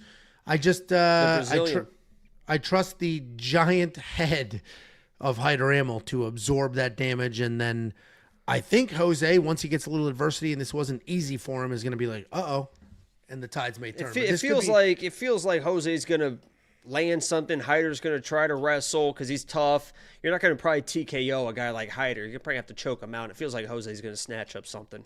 That's my read on it. It could be a ton of fun. This is definitely a sleeper fight for sure. $7,700 in DraftKings Fantasy to $8,500. Listen, historically speaking, Jose Delgado's worth every penny. 9 wins, 9 finishes. Hyder Amil also scores pretty well in his wins. $7,700 is that sub 8,000 price point that we love. So whatever side you're on, you should have some exposure to these gentlemen in your DraftKings Fantasy lineup. This is the end of this breakdown, so I'm going to do the plug. WeWantPicks.com. Click Become a Member. It's freaking $10. It's $10. You unlock everything. No packages, no upsell, no cross-sell, no bullshit. Every single thing, every tool, every pick, every bet, instantly for an entire month. That gets you 317, 318, UFC Nashville, and I don't know if it's Saudi Arabia or Abu Dhabi, but you get the Rob Abu Dhabi. Renier de Redder fight card. WeWantPicks.com. The fuck? Are you gonna go to the? You know what you should do is go to. It's for New Orleans. New Orleans, 318. Yeah, they're doing. Did you see this? I sent this to you that they're selling tickets to the live weigh-in show. Yeah, for $1,200. It's fucking nuts. If I'm not on the show, I'm not spending the money. It's literally you're paying $1,200 a person for to meet Daniel Cormier. And I guarantee it's like a bullshit meet too. I don't know. They probably will just hang around a little bit. But typically, DC has to go do another show. He literally has to cut out busy as hell. So yeah, you could be there with just Sanko, Dan Helly, and then whoever the guests are, like fucking Weidman or something. I met Sanko. I didn't meet her. I saw her at the airport. She was sitting. She was just sitting down waiting for her flight after Vegas, I think, or UFC 303. I forget which one, but she was just sitting down waiting for her flight. And I debated going over to say hi, and I was like, I'm not gonna fucking do that. It's fucking 6 o'clock. I didn't even say. I walked past her in the because obviously at the Apex when the fights are over, everyone just leaves through the same door. So she was just in the lobby, and I walked by. I can't remember if it was when I was with you or. But I walk by, I go, oh, Laura Sanko, and then I just walked out. No, this was at the airport, and she was just sitting there. It was 303. It was UFC 303 because Macy Chesson was on the flight, and she was just sitting there waiting for her flight. And I was like, this is an easy opportunity to say, hey, this is what we do, blah blah blah. If you ever want to hop on, I know you have your own YouTube channel, blah blah. But that's not who I am, and she's B, a little dirty girl. It was 6 o'clock in the morning. She's cool as shit because she's on the weigh-in show and she can make fun of herself and she's you can tell she's been around guys and stuff her life gym, the gym type of shit. Yeah, gym type of comedy. She can be dirty and nasty freak and All right, we got $1.99 from Bub Collins, and you're the man. What's the weight at? I'm not gonna lie to you guys. Chat, we're up. We're up, chat. It's been a rough week. It's probably 265. I do eat my feelings. Obviously, both the good dog and bad. situation. Yeah, literally. When I'm happy, I'm eating. When I'm sad, I'm eating. When I'm bored, I'm eating. That's quite literally. You're raised by Italian immigrants. That is the diet plan. Eat. He's sad. Make him some food. Oh, we have to celebrate. Here's some food. Oh, nothing to do. Eat. I made it. That I had Tracy late cheese for the first time in the DR, and that's good. It's fucking. Dude, there's that fancy pizzeria. It's not a pizzeria. It's like gaucho style pizza. I don't know if it's Frisco still. It might be Plano. I forget what it's called. But it's gaucho style pizza. You know, it's like Texas de Brazil, but it's pizza. And they've got 20 different pizzas. You wouldn't. Oh, you went and you didn't like it because there was the elote and a few other things, and you eat fucking basic cheese. They have the pizza place where you get a little slice of like 30 different types of pizza. Oh my God. Just give me a fucking pepperoni pizza and get the fuck out of my way. I don't want They have bullshit. Tres Leches pizza. Holy there, shit. though, I'm like it's just incredible. sitting there just waiting for like, can I get a fucking pepperoni? Jesus Christ. They have pepperoni. Yeah, that fucking, like once every hour and a half, they'll come around with a pepperoni pizza and it's fucking gone halfway through because that's all anybody fucking wants. What are we doing all the bullshit? I love that place. And anyway, they have a Tres Leches pizza, which is spectacular. There was a French restaurant in the resort we were at. We didn't go to it, but I was thinking in my head, what the fuck is French food? Duck frogois. They take the duck's liver and they shove it down its own throat. Then they cook it. That's pretty fucked up.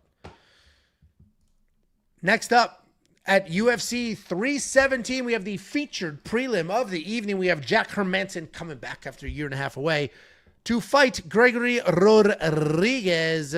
Jack Hermansson, 24-8 in his career, 3-2 in his last 5. As I mentioned, he's coming back after 1 full year away. He is taking on Gregory Rodrigues, 16-6 in his career, 3-2 in his last 5. He's coming off that 4th round KO loss to Jared Cannonier.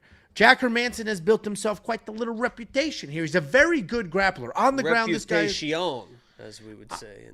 on the ground, this guy is dangerous as hell. Striking, he's not very dangerous, but he is durable and he is busy. He'll just move forward. He'll just throw his little combinations. He's not going to take anybody's head off. He's not going to do... Dude, I've been speeding these breakdowns up, too, and then there he fucking goes. Let's slow it down, boys. Jack Hermansson's a fun, come-forward striker with a solid grappling down game. No, the reality is Jack Hermansson's not going to take anybody's head off, but he's obviously a competent striker. We just saw it in his last fight. He was getting his brakes beat off the first 2 rounds of the Joe Pyfer fight, but he stayed tough. He moved forward. He got busy. He ended up taking over and winning that fight. He's taking on Gregory Rodrigues. Gregory Rodrigues is good at everything. He's got incredible power in his hands. He's got decent wrestling. He's got a jiu-jitsu black belt, and we've seen him sort of mix and match what he's going to do per fight.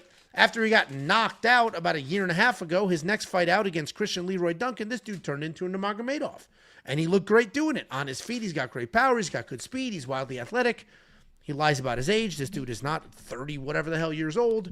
But Gregory Rodrigues has everything except a little bit of cardio. We saw that in his last fight as well. He was winning early, having a ton of success, wasn't able to get Jared Cannonier out of there, and then the brakes came off a little later in the fight. And I said this in the quick picks. This fight could look exactly the same as both of their previous fights. Gregory Rodrigues could dominate early. Jack could survive and then come back and win. That's how Jack won his last fight. That's how Gregory lost his last fight. But Gregory is also a guy that I'm getting more and more confident in as the week goes on. I did that exact same thing last week with Motobek Orobai. I was like, he should win. I don't know, blah, blah, blah. And then by the end of the week, I'm like, this dude's definitely going to win. That's sort of where I'm at now. He was one of the only people on that card that definitively won that fight. Actually, he quite literally is, because Nazim, any other ref, might have been like, oh, we're done. But it was Gregory Rodrigues had a great showing against Jared Cannonier before things got off the rails. I do think he wins here. I'm getting more confident because Jack is not very dangerous. On the ground he is, but Gregory's got great BJJ.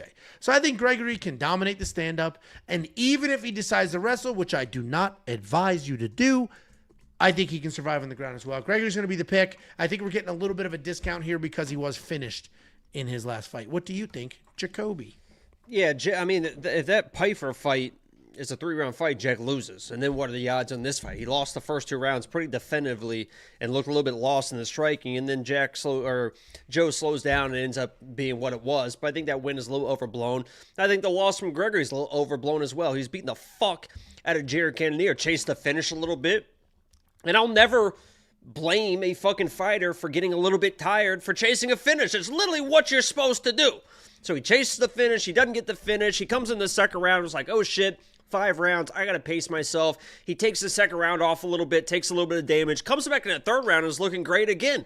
I mean, he's landing shots. He's coming forward. He's getting hit. He had some damage from the second round, but he really kind of picked it back up where he left off in the first.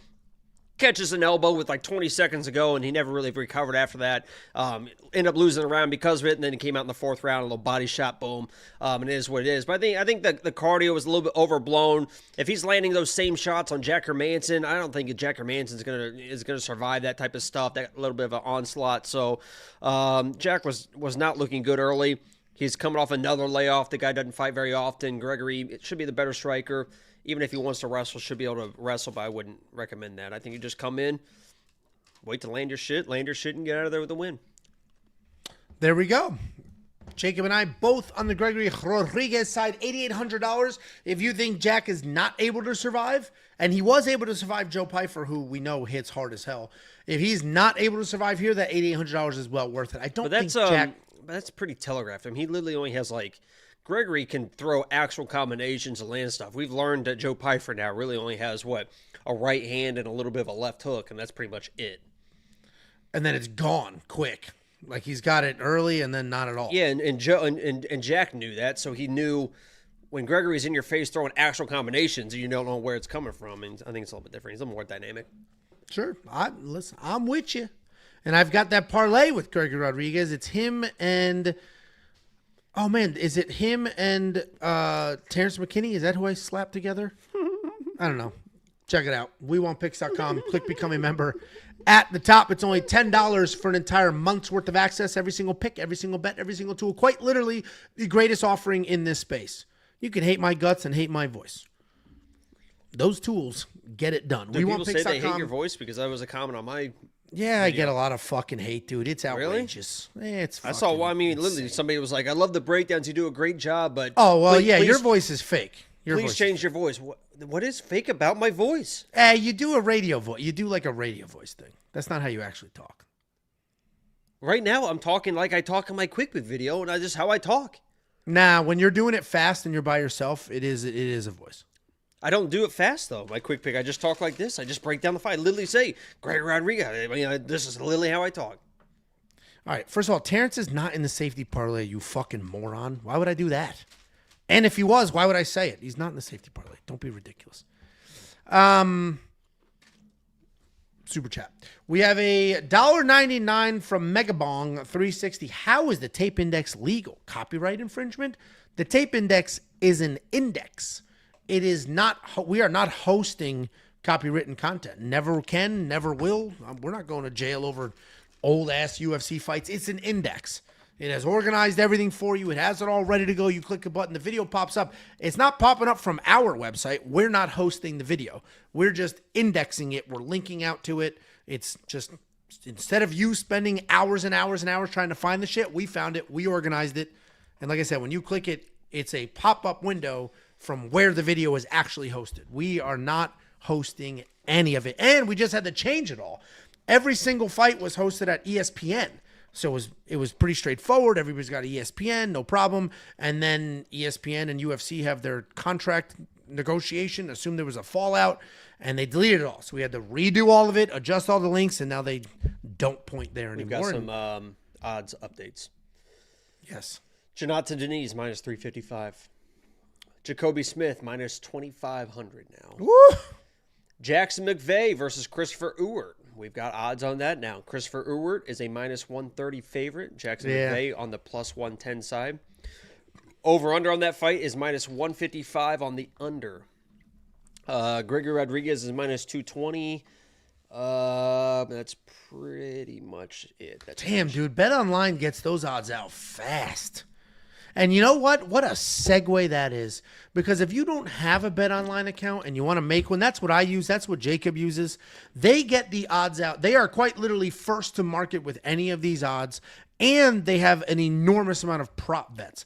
The only downside for BetOnline is you can't parlay all the props. You can parlay round lines, but you can't like parlay so-and-so to win by knockout and then something else. But to get the odds as early as they offer them, it's insane. They're quite literally first every time. Anytime I film a breakdown video before a week off and I've got the odds and I've got the bets, people are like, I don't see these on DraftKings. Where are these? And it's because I use BetOnline. Someone commented on my video too is like, are you just making up odds? Where is Payton Talbott at plus 170? What are you talking about? Nah, dude. Everybody lives in their own little bubble and they can't process that not everything is perfect. What? Sonder. What's Sonder? We already looked this up. Remember, you looked it up and you're like, oh, that actually is a good thing. Yeah, I forget though. Tattooed on my wrist. Sonder. Everyone is living as a complex life as your own. Oh yeah, but that doesn't apply here. It literally does. No, I was going to say people are small-minded because they live in their own little bubble. You're talking about someone's having a bad day and you don't know why. People think that they're the only. No, people are thinking that it's only their world. Everyone's in a world, live in a complex world, has other stuff going on, other stuff they use, other stuff they look at. It's perfect. It's your world, and I'm just living in it, Jacob.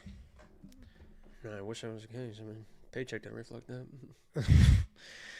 If you want a paycheck, we'll send you $50. Go to WeWantPicks.com/bet. Sign up with BetOnline is a scam. My fucking dick and balls. I've been on BetOnline for fucking 15, 20 years playing blackjack and bullshit. I've literally had zero issues ever with BetOnline. I'm not fucking paid to say that, honestly. So no, we have. I won all that Pacers money, and I withdrew like $15,000, literally very easily.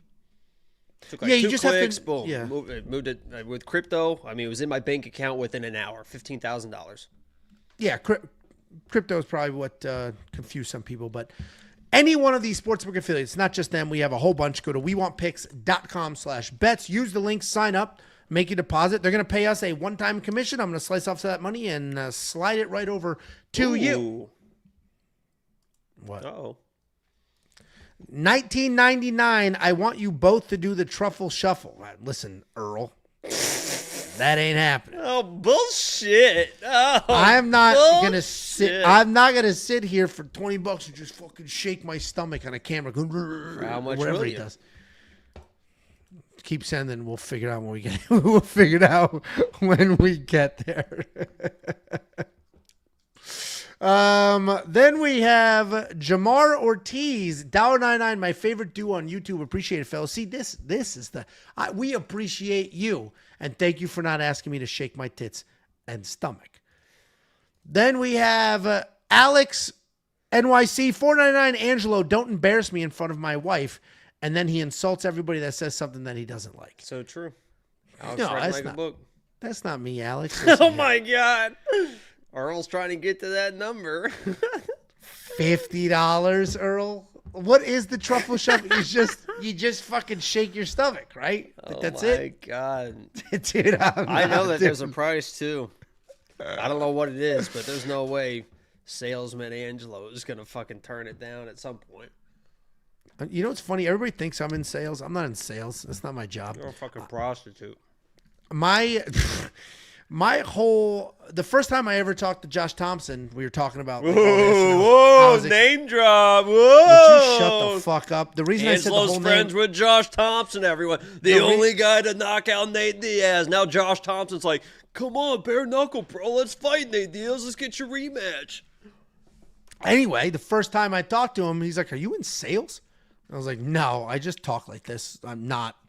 I don't get commission. I'm not in sales. I just talk like this because I'm very confident when I speak and I care about value. That's why every single premium pitch is all about value, value, value. It's the greatest value. That's why we don't touch the price. We just continue to add shit like the fight simulator. That costs money.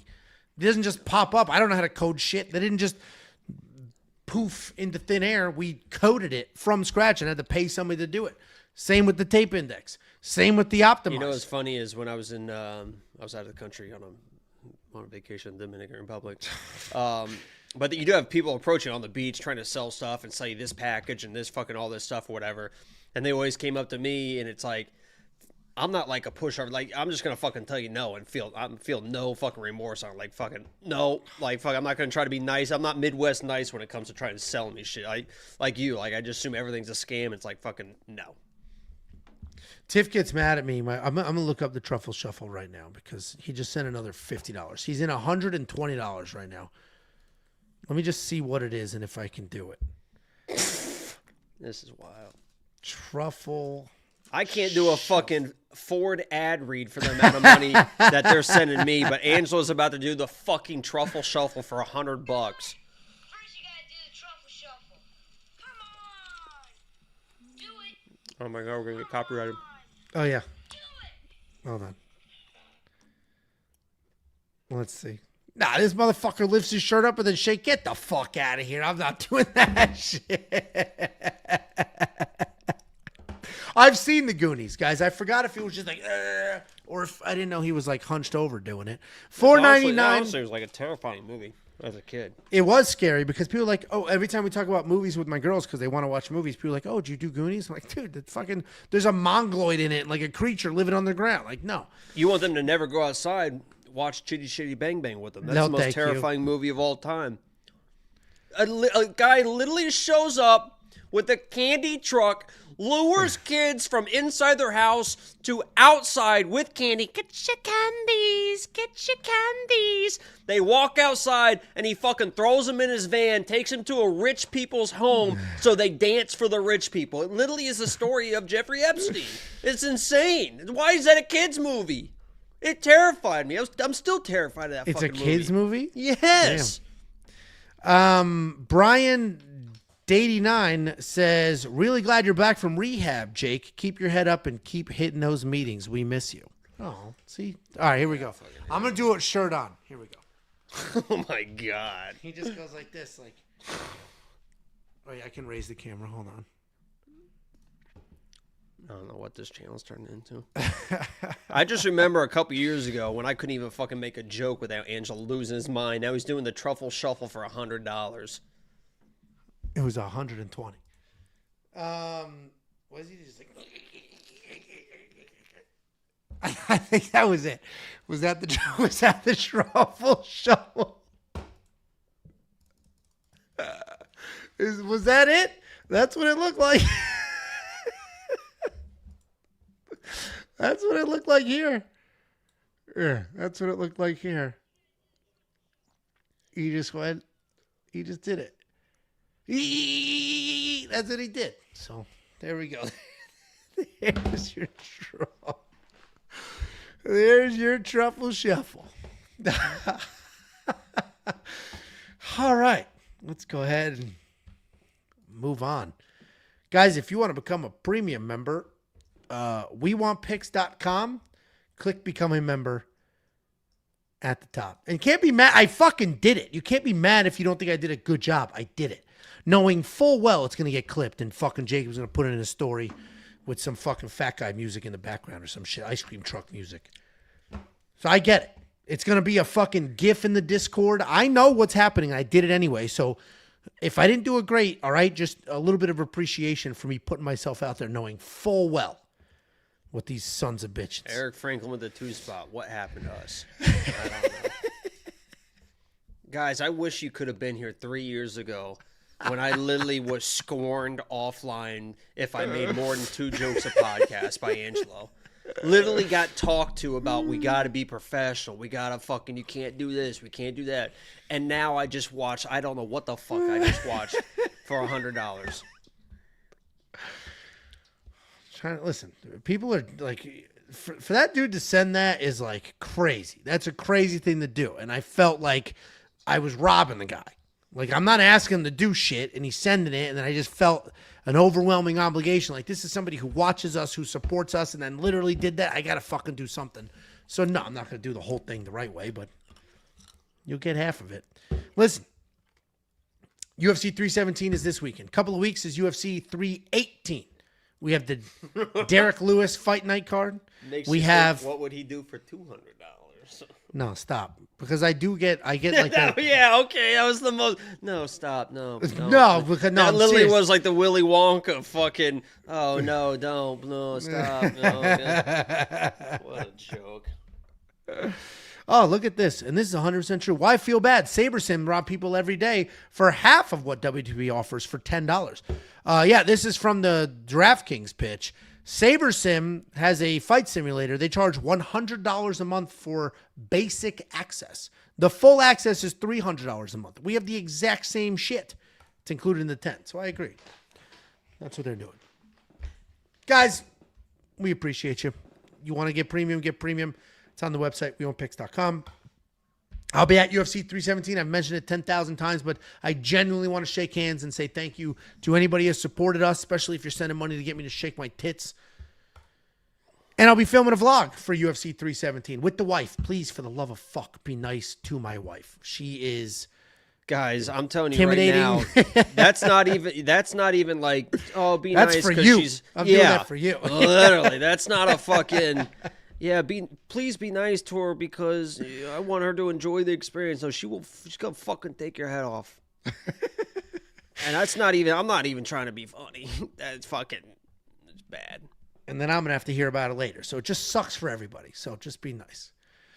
There's Jacob. You said you saw did you think it was funny when I said I was worried? I just lost my best friend and I'm about to lose another last week. I thought that was a hilarious segue. Did you not watch that? What? Watch what? Last week when I did the show without you, I didn't did the watch that beginning. shit. Okay. Well, watch it because it was funny. And I used that picture. Well, you're saying that I'm gonna have cancer again. You're making fun of me for having cancer. And I said that water was deep and you didn't look like you could swim. Yeah, not all of us are born with fucking 65 pounds of buoyancy around our bones. Very buoyant. Okay. Opening up the UFC 317 main card, we have Payton Talbott taking on Felipe Lima. This was moved up to the main card. We were supposed to get Paulo Costa here, and that didn't quite work out, did it? But here we are, Payton Talbott, a plus 170 dog. This gentleman was a minus 1,200 favorite just a few months ago, and how the mighty have fallen. Payton Talbott, 9-1 in his career. He is 4-1 in his last 5. He is coming off that first career loss. He's taken on Felipe Lima, 14-1 in his career, 5-0 in his last 5 on a 14-fight win streak. This guy lost his pro debut and then rattled off 14 fights in a row.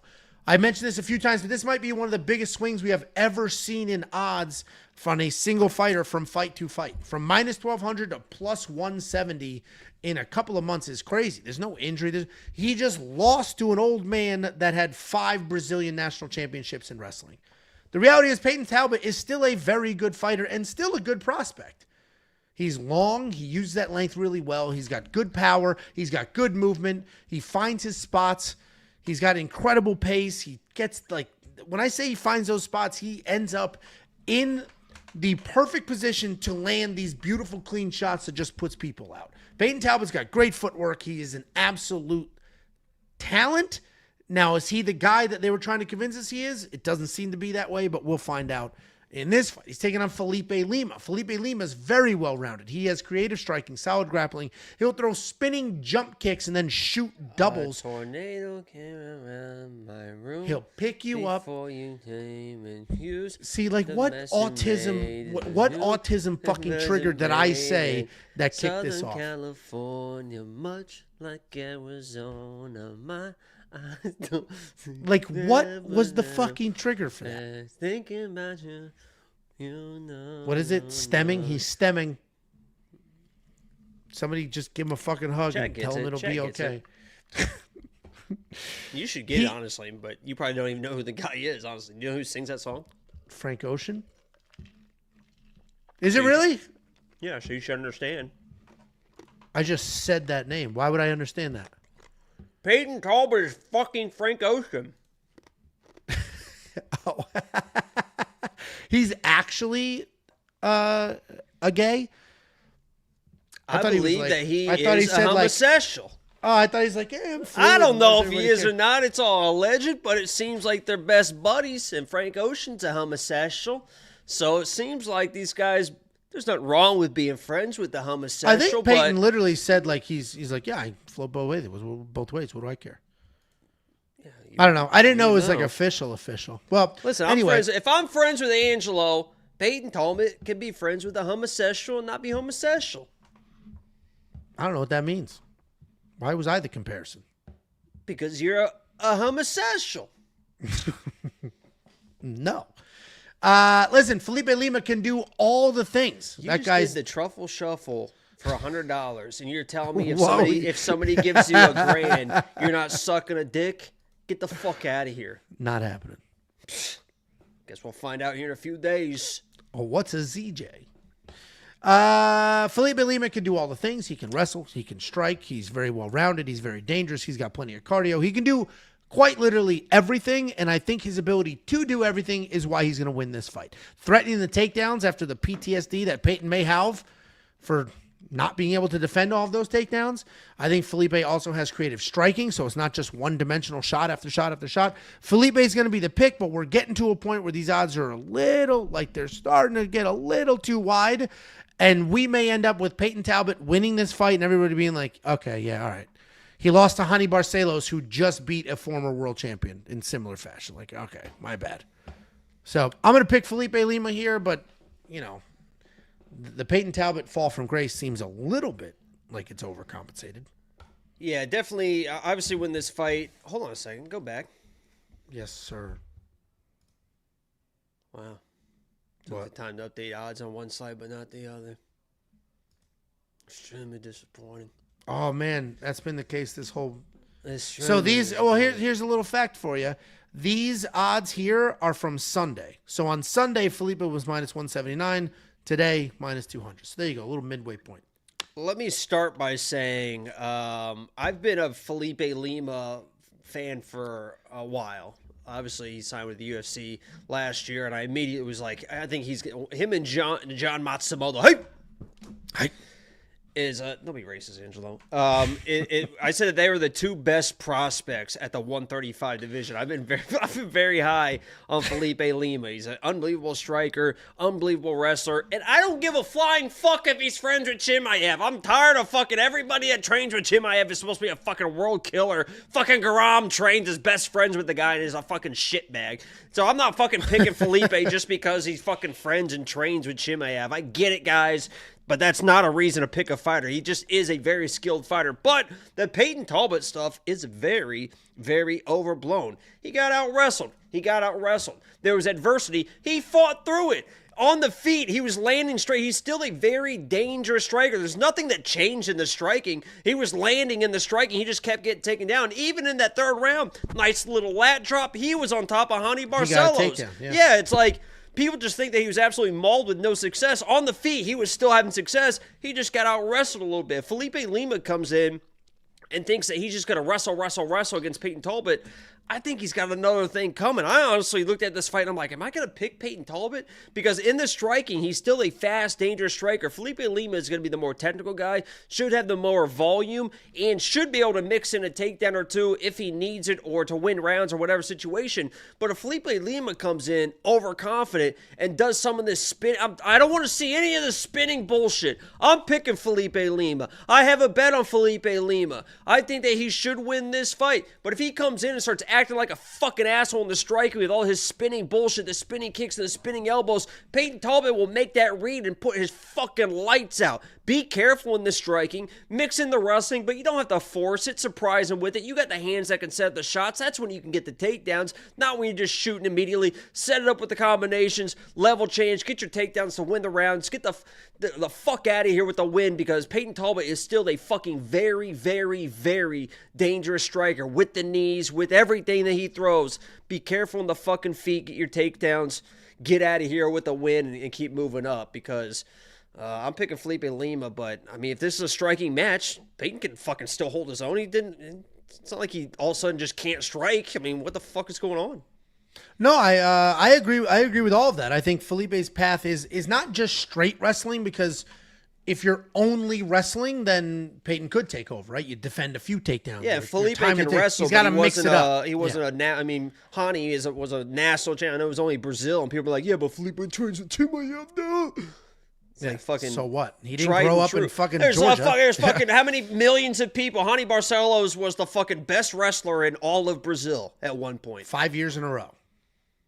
So yeah, no, listen, I get you. I like Felipe Lima to win because he can strike and wrestle, and I think he mixes it all up really well. And the mixing it up, the mixing it up is what is gonna be the difference here. If he comes in only wrestling and not mixing it up, that's a little different. Plus, Felipe Lima looked great against who's that little bald wrestler? Miles Johns. Miles Johns is a college wrestler, and Felipe Lima wrestled him and then outstruck him. Like, Felipe Lima is very good everywhere. I think he wins for those reasons. But we are going to end up at a point here where it's just like, hey, man, it's not like Jacob's point. It's not like Payton sucks. Like, he was out-wrestled. And yes, he's very young in his career, so he's not entirely proven yet. But He never panicked. No, he's a very good fighter. He's got great composure. And honestly, there were times in that fight when he clearly was down and it felt like he still was able to, he might pull this off. Like, oh boy, another one of those. Fuck. I mean, I watched that back and I kind of thought you could have scored it for Payton. I mean, I think he deserved to lose at that point. Minus 1,200 favorite getting taken down like that, he deserved to lose. I was just kind of joking. That was kind of just a... I appreciate you not being like, what the fuck? I would have been like, are you a fucking retard? $8,700 in DraftKings Fantasy to $7,500 in DraftKings Fantasy. I actually don't quite know if either one of them are going to be worth that price point. Because if Payton loses, he's not worth the money. And if Felipe wins, I don't think he's going to finish Payton. I think he'll mix in a takedown here or there, get him guessing with the striking, could be a close decision, and he might only score 75 points in a decision. He should be bigger than Hani, too. That's me an advantage, because he's fought at 145. Hani wouldn't fight at 145. The stats say he's short as fuck at 5'6". It's just Payton's just huge. He's tall, but I mean, Felipe should have some good girth for the... For the questionable homosexual. If you want to unlock every pick bet tool, not just for me and Jacob, but we've got a couple of foreigners doing their thing, and then a robot. Everything's available right now. One single package, $10. WeWantPicks.com. Click become a member at the top. You'll unlock it for this card. How about Bet Sam with the fucking bias Kai Car? I can't believe people are betting and picking with biases. That absolutely makes me sick, and there's There's no place in the professional world that we work in for bias. And listen. It's funny. He's probably going to hear that and be like, oh, yeah, well, you pick Amanda and you bet this. And like, I'm just joking, Sam. He is just joking. Remember when you bullied Sam off of the call-in show? And then had to apologize? Because Sam's a good dude. Yeah. And you're Sam's biggest advocate, too. Yeah, I love Sam. And I love poking fun at people. But when you do take it too far, it really does hurt. Like, it hurts my feelings because I do like to press that edge. I'm always fucking. Oh, no shit. See how much I can push buttons before I go a little bit too far. But when you go too far, really, it's like, I don't know. I was trying to think of an analogy. I've done that to you. I've done that to you many times because I'm a bully, and then I bully, and then you fucking shut down. Then I'm like, dude, I'm so sorry. Mm-hmm. And then it drives me crazy. Couple of super chats. Flexo. $2 Canadian. Angelo, do you do weddings? No, but Jacob's ordained. Jacob does weddings. Jacob could marry you. Flexo. Technically good. I've been an ordained minister for over 10 years. There we go. Alex NYC. Angelo should do UFC card breakdown. Hot or not? Is this like... Who's the hottest between these two, Angelo? I mean, Payton Talbott's a great looking dude. I think he lost a lot when he lost the curls and all that stuff. And he cut the hair? Felipe Lima's a fucking dude. I mean, we got the Brazilian, but he's Swedish, kind of like fucking mystical eyes, nice hairline, great strong body, good shoulders, back muscles rippling through, nice tight Happy front June. Thighs. Next up, at UFC 317, we have a rebooked Beneil Dariush versus Renato Moicano. Beneil Dariush, 22-6 in his career, 3-2 in his last 5 years on that 2-fight skid. He's taking on Renato Moicano, 20-6 in his career, 4-1 in his last 5. Just real clear, neither one of these guys are homosexuals. No, but one of them's great looking, though. We've said it before, right? Beneil would just be the greatest looking dude in any normal-ass subdivision.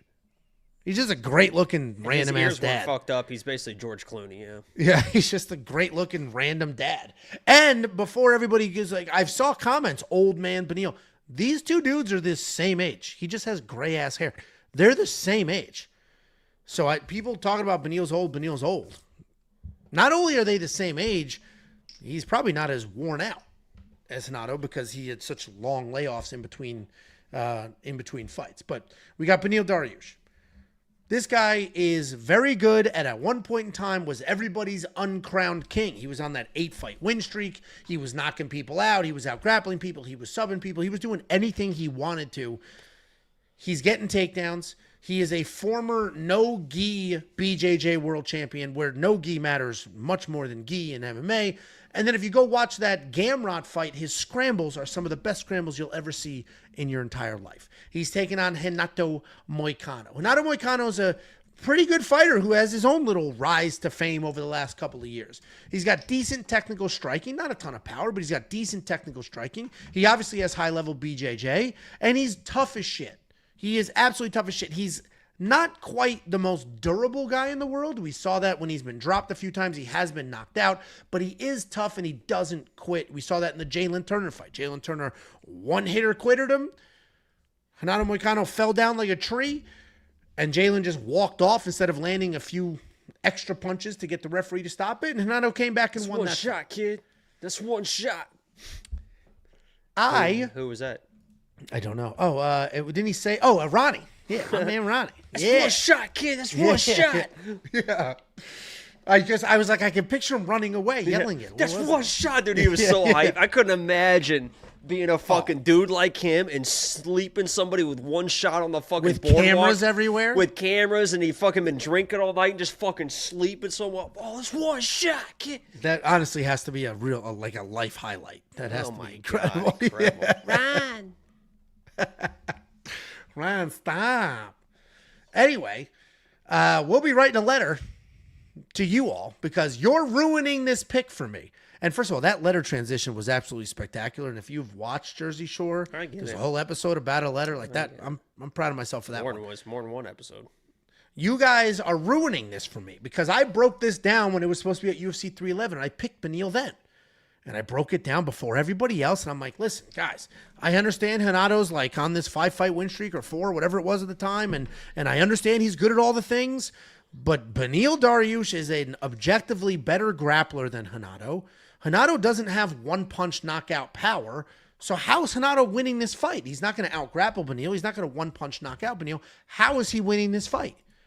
And I was one of the few people on that side. Now, here we are a few months later. Renato stepped up on that card. He fought Islam. He got smoked, but that shouldn't change anything in Renato's career. Like, he was supposed to get smoked, right? Islam might go down as the greatest fighter of all time in a few years here, or he might come crawling back to lightweight. We'll find out. But the point is, I picked Beneil before. I'm picking him again. The breakdown essentially hasn't changed, but I do get a little worried here because all of you also are picking Beneil, and that's nerve-wracking because people are stupid. And when you take a bunch of people together and they all agree on something, that's usually stupid too. It's making me nervous. I'm still picking Beneil, but there's just part of me that wants to just go the other way and say, fuck it. And just pick Renato just to be different. But I'm not going to do it. I'm picking Beneil. I have a little bet on him too. Jacob, what do you think? It was a slip. He didn't fucking knock down Islam. Grow up. The guy's had 2 TKO wins in his whole fucking career. One was against Jalen Turner, and the other one was a doctor stoppage versus fucking, what's his name? Benoit. And Benoit actually looked like he was starting to come back in that fight, honestly, before the doctor stoppage. But, well, and he caught that kick and did the damage early, which just set the tone for the rest of it. Yeah, Renato Moicano is what he is. Honestly, I have no idea how Dariush is still an underdog because it does feel like every single person is on. It has a little. I think Matty Betts, literally himself, is keeping Moicano a fucking favorite. It's got to be like every time the odds start closing, Matty Betts just loads more on Renato Moicano. I have to imagine it's something like that because it feels like everybody's on Dariush. And honestly, I fucking get it. The guy was a minus 150 favorite over Charles Oliveira, and a lot of people were playing Dariush as a minus 150 favorite. And you ask yourself, why was he that favorite? Look how that fight was going. He got an easy takedown, which if he wants to get a takedown against Moicano, he should be able to get the takedown. And he was in the guard of Charles Oliveira, just kind of hanging out, landing shots, ground and pound. He was controlling that fight. Eventually, Charles was able to hit a sweep back to their feet, but Dariush was getting a little bit more comfortable on the feet than he probably should have. Went to the ground and ended up getting TKO'd in that situation. But I think we would all agree that Charles Oliveira on the feet is a lot more dangerous than a guy like Renato Moicano. So if Dariush wants to hang out on the feet, I know he's got chin issues. I'd be very surprised if Moicano was able to land anything of substance to hurt a guy like Dariush. And he shouldn't be able to out-grapple him. I mean, he shouldn't be able to take him down. Dariush, if he wants to get a takedown, he should be able to get the takedown, be on top, and do what he needs to do. So I get all the love for Dariush. Maybe we're missing something. There's definitely a reason why Moicano is still a favorite and Dariush hasn't flipped because it feels like the whole world's on him, but it feels like it should be pretty cut and dry. Moicano doesn't have the power on the feet, and Dariush is the better wrestler grabber. I just don't see a world where Moicano is on top of Dariush raining elbows. I mean, you just don't see it. I mean, this guy was underneath fucking Drew Dober. Yeah. Drew took himself down. And Drew also took Jhonata down. And the only reason Jhonata won that fight is because Drew took himself down. So he had weird circumstances in that fight. He had weird circumstances in the Jalen Turner fight. Jhonata's obviously very good. I'm not denying that he's not good. I'm just saying that And he's a dog, and I like Moicano. He's tough as shit, and he's cool as shit, too. Yeah, he's hilarious. Yeah. But he also, Anvi, he calls into our call-in show, premium member, sent me a clip, and it's not like it was anything secret. It was a clip from the Hernato's podcast where they were talking about how insanely busy he is. And it's like, he's got this, he's got that, he's got this. It's like, yeah, this dude's... And he finally... He got $1 million for that last fight, too. He was like, yeah, I could afford to lose that fight. I fucking got paid. And so now, maybe the motivation's elsewhere now. Yeah, he literally said he got $1 million. Like, he roundabout said that. So, yeah, it's very different circumstances. Beneil is very inactive. He's coming off back-to-back finish it. Like, there's a million things going on here. I'm on the Beneil side. I was before. I hate that everybody is also on that side. I don't love it. I can't remember the last time everybody was on the same dog and it worked. It literally is the only reason why I have not bet him.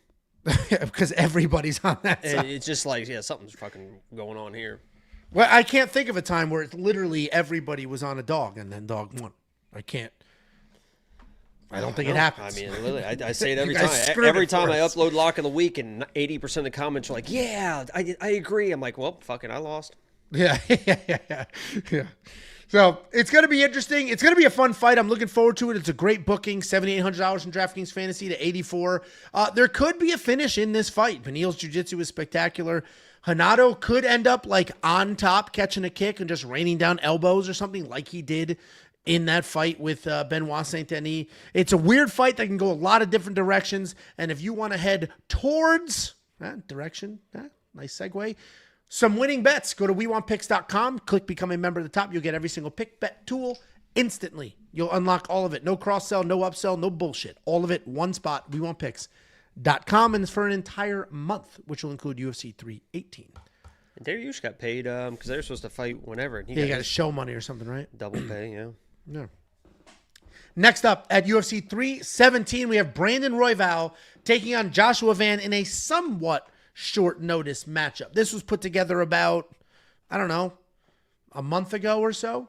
Brandon Royval, 17-7 in his career. He's 4-1 in his last 5. He's on that 2-fight win streak. He's taking on Joshua Van, 14-4 in his career, 4-1 in his last 5. He is on a 4-fight win streak. I mentioned this is a newer fight. Joshua Van stepped up on her. He beat Bruno Silva. We found out, and that was at UFC 316, we found out that Manel Kopp is gone. Royval needs a new opponent. Josh Van steps in. Josh Van opened at a -260 favorite. When that was announced, I instantly was like, dude, that's crazy. Brandon Royval's going to win this fight. Brandon Royval has more experience. Brandon Royval is very exciting. He can wrestle. He can strike. He's a cardio demon. Brandon Royval can do all the things, and while Josh Van is very good, he's still just 23 years old, and the best fighter he fought was Charles Johnson, who knocked him out. So I immediately went ahead and bet on Brandon Royval. By the time I got to it, he was a -120 favorite, but those odds have swung again. They went from Royval as a huge dog to Royval as a favorite, now to Royval as a slight dog. And it's just a lot of love coming in on Joshua Van. And his striking is very good. He can be aggressive. He's got good volume. I'm not going to say he's got a ton of power. He did just finish Bruno Silva, but that was just an accumulation of volume more so than just one punch, bang, headshot dead. He does a really good job finding things in scrambles. His takedown defense is great. He keeps composed. He doesn't panic. For a 23-year-old, he's definitely heading in the right direction. But again, he was knocked out by Charles Johnson. And I'm not saying that to disparage Charles Johnson. I'm saying that because this is a kid. Why do you hate Charles so much? I don't at all. I'm saying that he was knocked out by the best fighter he has ever fought, and now he's fighting. Is this back to the you hating black people? And now he's fighting. None of that is true, and you can't respond without it. He got knocked out when he fought the best fighter he had ever fought at that point in his career. And now here he is again fighting the best fighter he has fought so far in his career. Brandon Royval has fought the best people on planet Earth in this weight class. He fought for a title. He has beaten some of the best in this division. This guy is incredible. He's good everywhere. He can do all the things. And then Jacob reminded me after I placed my bet, this dude had to pull out of his fight because he couldn't see, he couldn't talk, he's thrown up everywhere. He had like the worst concussion in the world, and now he's talking about changing weight classes. So I have a little bit of buyer's remorse on my bet. But if Brandon is healthy and he's showing up to fight because he truly can fight and he's not just doing it to do it, then Brandon wins this fight. I just think he's the better fighter everywhere. What do you think, Jacob? Brandon Royval is not a good boxer. He just is not a good boxer. He gets hit. He throws looping stuff. He's got a jab that he can kind of fire in there, but overall he's just not a good boxer. Joshua Van's going to be the better boxer. It's just whether Joshua Van can turn this into a boxing match, or is this going to be a typical Royval switch stances, the old, he's not at Factory X anymore, but the old Factory X style, the switch stances, the in, the out, the leg kicks. Whoever's able to control the calf kicks early and the octagon control early is going to win this fight. And it feels like it's going to be Joshua Van. He's probably going to be outside the kicks. And once you get inside Brandon Royval, he's a pretty average fighter. And typically, over 5 rounds, he can dance on the outside, he can go left, he can go right, and he can land enough volume and then start to take over in the later rounds to squeak out these 5-round decisions that he's been winning if he's not finding like a weird knee or a submission inside where, you know, the scrambling ability of Brandon Royval is always going to be live. Always going to be live. If he gets something crazy in this fight against Joshua Van, I'm not going to be crazy surprised. But Joshua Van is so good at getting inside of people and forcing boxing. And when he forces the boxing, he fucking can beat pretty much anybody. Obviously, Charles Johnson is also a very good boxer, and that fight was back and forth going in that 3rd round, and Charles was able to land that shot.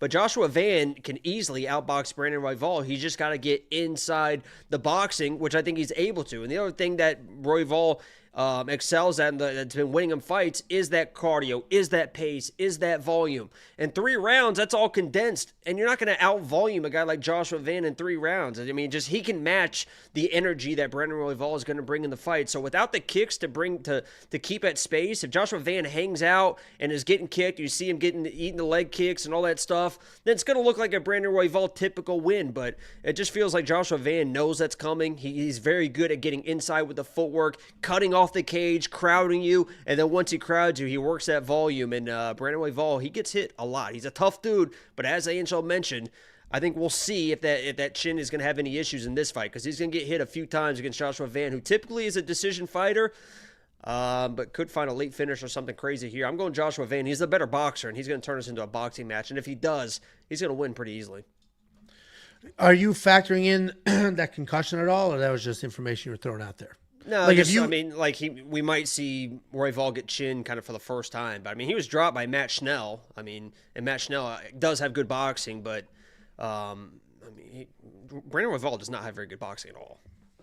Yeah, I mean, this could be a really fun fight. I am looking forward to this fight. Like I said, I do have buyer's remorse on that bet. I placed it instantly. Just my gut reaction was like, dude, Brandon Royval is miles ahead here. He's just on a different level. And now, as we're getting closer and closer, I'm like, oh God, I wish it was a half a unit, not a full unit. Like I'm regretting it. I just straight up regret it. He honestly should let Joshua Van kind of crash into him. I mean, if Joshua Van backs him up against the fence, Royval's got to grab this dude. I mean, you can't. He's going to corner you in boxing. He's going to have to grab and try to initiate, jump on the back or something, initiate scrambles. I think Brandon Royval is going to look a little bit desperate in there. And if he finds it, he finds him. He's a very crafty dude everywhere. He's a tall, lengthy guy, especially in the grappling. He's going to look big in there against Joshua Van. But Joshua Van, he's pretty good at getting inside and making people box him. Yeah, this will be a really fun fight. I'm looking forward to it. $8,000 in DraftKings Fantasy, $8,200. I honestly don't know if either one are worth it because it is going to be mostly striking. Joshua Van does score pretty well because of the volume. So if you're on that side, you may get a well-priced fight here, but we're not going to see a ton of grappling, certainly not from the Josh side. And I don't see Brandon Royval getting the takedowns. Like Jacob said, he might crash in or allow Josh to crash in to create some weird scramble, and then it could end up on the ground there. But we may end up with a whole bunch of striking. Here we go. What? Earlier, I did Tracy Cortez, 3rd round, plus 2,600. I put, where's the bet? Where'd it go? I put 70 to win $1,800 on Tracy Cortez to win the 3rd round. I'm going Joshua Van round 2 plus 900 right now. I'm going to put $50 on that to win $450. Round 2, Joshua Van. Okay. Good luck. How is that only to win 450? Those odds should be way wider than that. It's plus 900. I know, but I guess I don't understand how odds value work. Maybe you can explain to me again what you mean. I would say there's more of a chance of Niko Price winning than Josh finishing Royval in the second round. And Niko Price is a plus 900 dog. Bing bong. Super chat $1.99 from Jason GT. Are you Jacob Busey? That's what somebody, I don't know if you saw that picture I was holding up, but somebody said I look like this guy, and it's like what are we doing here? Who is that? I mean, I get it. Who is that? I'm not going to get an answer. Who the fuck is that? Is that Jacob Busey? It's not fucking Jacob Busey. Who is it? I don't know, Angelo. I'm not Columbo. Next up at UFC 317, we have Alexandre Pantoja, and he is taking on Kai Kara France for his, what title defense is this? His 4th title defense. Wow. What a man. Fucking 2.5 feet of water went up to his nipples. Congratulations. Alexandre Pantoja, 29-5 in his career. He's 5-0 in his last 5. And as I mentioned, looking for his fourth title defense. He's taking on. Here's that karma stroke. He's taking on Kai Kara France, 25-11 in his career, 3-2 in his last 5. He's coming off that quick win Angelo, don't forget this is a rematch. over Steve Ursay. I did a whole rant about this being a rematch. And did you see my whole rant about Alexieva Melissa Mullins and about that being a rematch? It's like, you fucking idiots. This is why I don't care. Melissa Mullins, you smoked her with the wrestling in the first fight. You fucking got a takedown and we're controlling the round in the first round. What the fuck are we doing not wrestling anymore? I think she probably intended to wrestle, and then she was almost finished and was just too rocked to shoot a takedown. Is what I think happened. Anyway, back to this fight. This is a rematch, and I famously don't care about rematches if the first fight was that long ago. If we're talking, in this case, a very long time ago. This fight happened in 2016. We're 9 years removed from the first time they fought. And the first time they fought, it wasn't even a professional fight. It was an exhibition because it was on The Ultimate Fighter. So I don't really care about rematches. You mean to tell me that Kai Kara France and Alexander Pantoja are the exact same fighters they were 9 years ago? It was actually a close fight. I watched it today. Yeah, and I don't think this is going to be very close. Obviously, Alexandre Pantoja moves forward. He gets in your face. He gets busy with the striking, immediately looks to grapple. He is a bully. He is big. Look who just showed up for this one, too. Oh, yeah. Bet Sam. Oh, I wonder who he thinks is going to win. Oi. Oh, I pick him. Listen, Alexandre Pantoja moves forward, gets in your face. He can absolutely scrap. He's durable as shit. He'll get takedowns. He'll grind. He's a weight bully. And he's fast and clean and good at all the things. He's working on his 4th title defense for a reason. He's taking on Kai Kara France. Kai Kara France is a very good striker. He's slick. He's fast. He's just a tiny, like, itty-bitty, little tiny thing. He's Australian. The flags are correct. He's a tiny little itty-bitty thing, but he's lightning fast. People in this live chat say, he's the hardest hitting guy in this division. No, he's not. He's just so fast and clean that those strikes can do stuff. Like, Don't blink, bitch. Don't blink, fat bitch. Don't blink, you dumb fat whore bitch. Who are you talking to? That's his nickname. Oh, okay. Don't blink, you old, balding, fat, stupid shit, retard bitch. It's just a nickname. It's a wild nickname. And Bruce Buffer will say that whole thing. You're not going to the fights, are you? No. I'll be home watching. He'll probably keep it simple, dude. Yeah. Listen, Kai Kara France is lightning fast. He does hit fairly hard. He hits fairly hard considering his size, but I don't think he wins this fight. I think Pantoja comes forward and does exactly what he just did to Kai Asakura. He's going to come forward, get the takedowns. It's going to be clean. It's going to be relatively this easy. Is the first time that somebody is fighting back-to-back Kais in the UFC? I mean, that probably is true, honestly. Literally, I can't remember who it was on Twitter, but they said, I literally did hours of research for this stat, guys, so please appreciate it. It's the first time somebody's fought Kais back-to-back. That's funny. Well, and I think the fight's going to look very similar. He may not submit Kai Kara-France, but I think it's going to be a very straightforward, dominant fight. If we look at the two of them and their career trajectories since their first fight, Alexandre Pantoja has done far more with his career than Kai has. I understand the love for Kai, but I think this is a Pantoja win. And honestly, Kai doesn't deserve a title shot. They gave it to him because Pantoja worked this entire division, and there's nobody else for him to fight. So they gave a guy who is 1-2 in his last 3 a title shot. Pantoja's the pick. I was going to throw him in the safety parlay with Ilya, but the only reason I didn't is because I saw that Bet Sam is betting on Kai and picking Kai, and I got in my own head. I'm like, Bet Sam is fucking like good at this. But Pantoja's to smoke him. What do you think, Jacob? And literally everybody in the world, for the most part, is playing the Pantoja-Ilya parlay, which typically... something goes wrong. It'll break, when something like that happens. I've actually kind of been a Pantoja hater in the past. I was very high on Steve Irsay going into that fight because I said Pantoja he's just such a hittable guy. Oh, yeah. But there's just something about Pantoja that, first of all, he's like literally the most disrespected champion. He is still, I think, number 9 on the pound for pound list. It's like, what the hell are we doing here? The guy is smoking everybody, beating everybody twice. I mean, it's crazy the disrespect this man gets, but it's also unbelievable. The fucking absolute demon he turns into in the octagon, because he's like the nicest guy in the world. I met him. I don't know if you ended up meeting him at 303, but he was in the fucking whatever. And I had my Brazil stuff on, and I sat there and talked to him because he loved that. I was like decked out my Brazil stuff. He's like, we call you gringo and all this stuff. And it's like the nicest, sweetest guy in the world.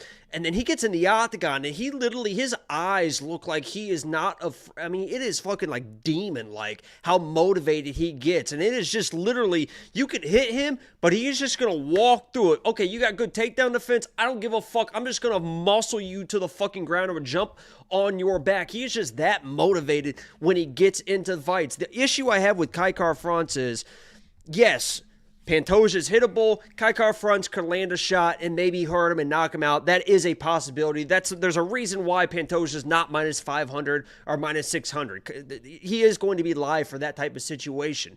But Kai Kara-France, what happened in the first fight and what happened in that Albazi fight as well is he gets so locked in on the takedown defense that the volume isn't quite there as it should be. Kai Kara-France has got to meet this guy in the middle and just trust that he's the better striker and try to pull fucking Pantoja into that striking battle, because the last thing you want is to just get kind of pressed against the fence and wrestle fucked for 5 rounds, or have it like the Albazi fight, which Kai Kara-France probably won, but Albazi was moving forward, shot a few takedowns, got the control, almost had him choked out in the 3rd round. I mean, I don't know how he didn't get him choked out in that 3rd round, but you don't want it to turn into that fight again. Just meet him in the middle, trust your hands, trust your power, make him get into a slug fight, and trust your speed in that type of situation. But Kai Kara-France, I think, is good. You called it a slug fight. What? You said get him into a slug fight. Yeah, that's what it is. It's not slugfest. No. Huh? Yeah, it worked. It is now officially a word.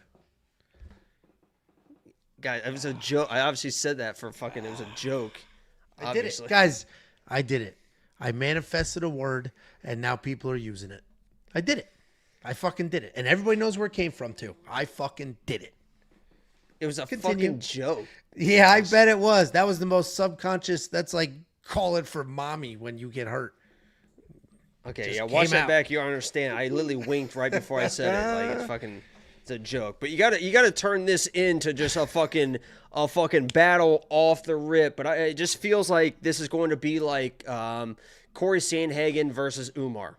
right? Corey Sandhagen came in and was like, oh my God, that takedown defense is fucking solid. Like, he was looking really good with that takedown defense. But then it was like he was so focused on not getting taken down, he just didn't throw the offense. And it's the same type of situation because Umar had the striking to match it, to mix in the stuff. Pantoja has good enough striking that if he can't get the takedowns or is just going to muscle the takedowns or whatever, he can hang out in the striking as well. So, I mean, Kai Franz has got to try and get off early because if he waits and is just waiting for the takedowns to defend him, the pop is going to be out of his shots and Pantoja's going to be able to walk through anything he throws back. And I think that's what happened. He's just going to wait a little bit too much. Pantoja's going to muscle him a little bit. And by the time Kai Franz is going to have a shot because he can defend the takedowns a little better, the pop will be gone from his shot. So I'm on Pantoja, and we'll see if he finally walks into a shot or not.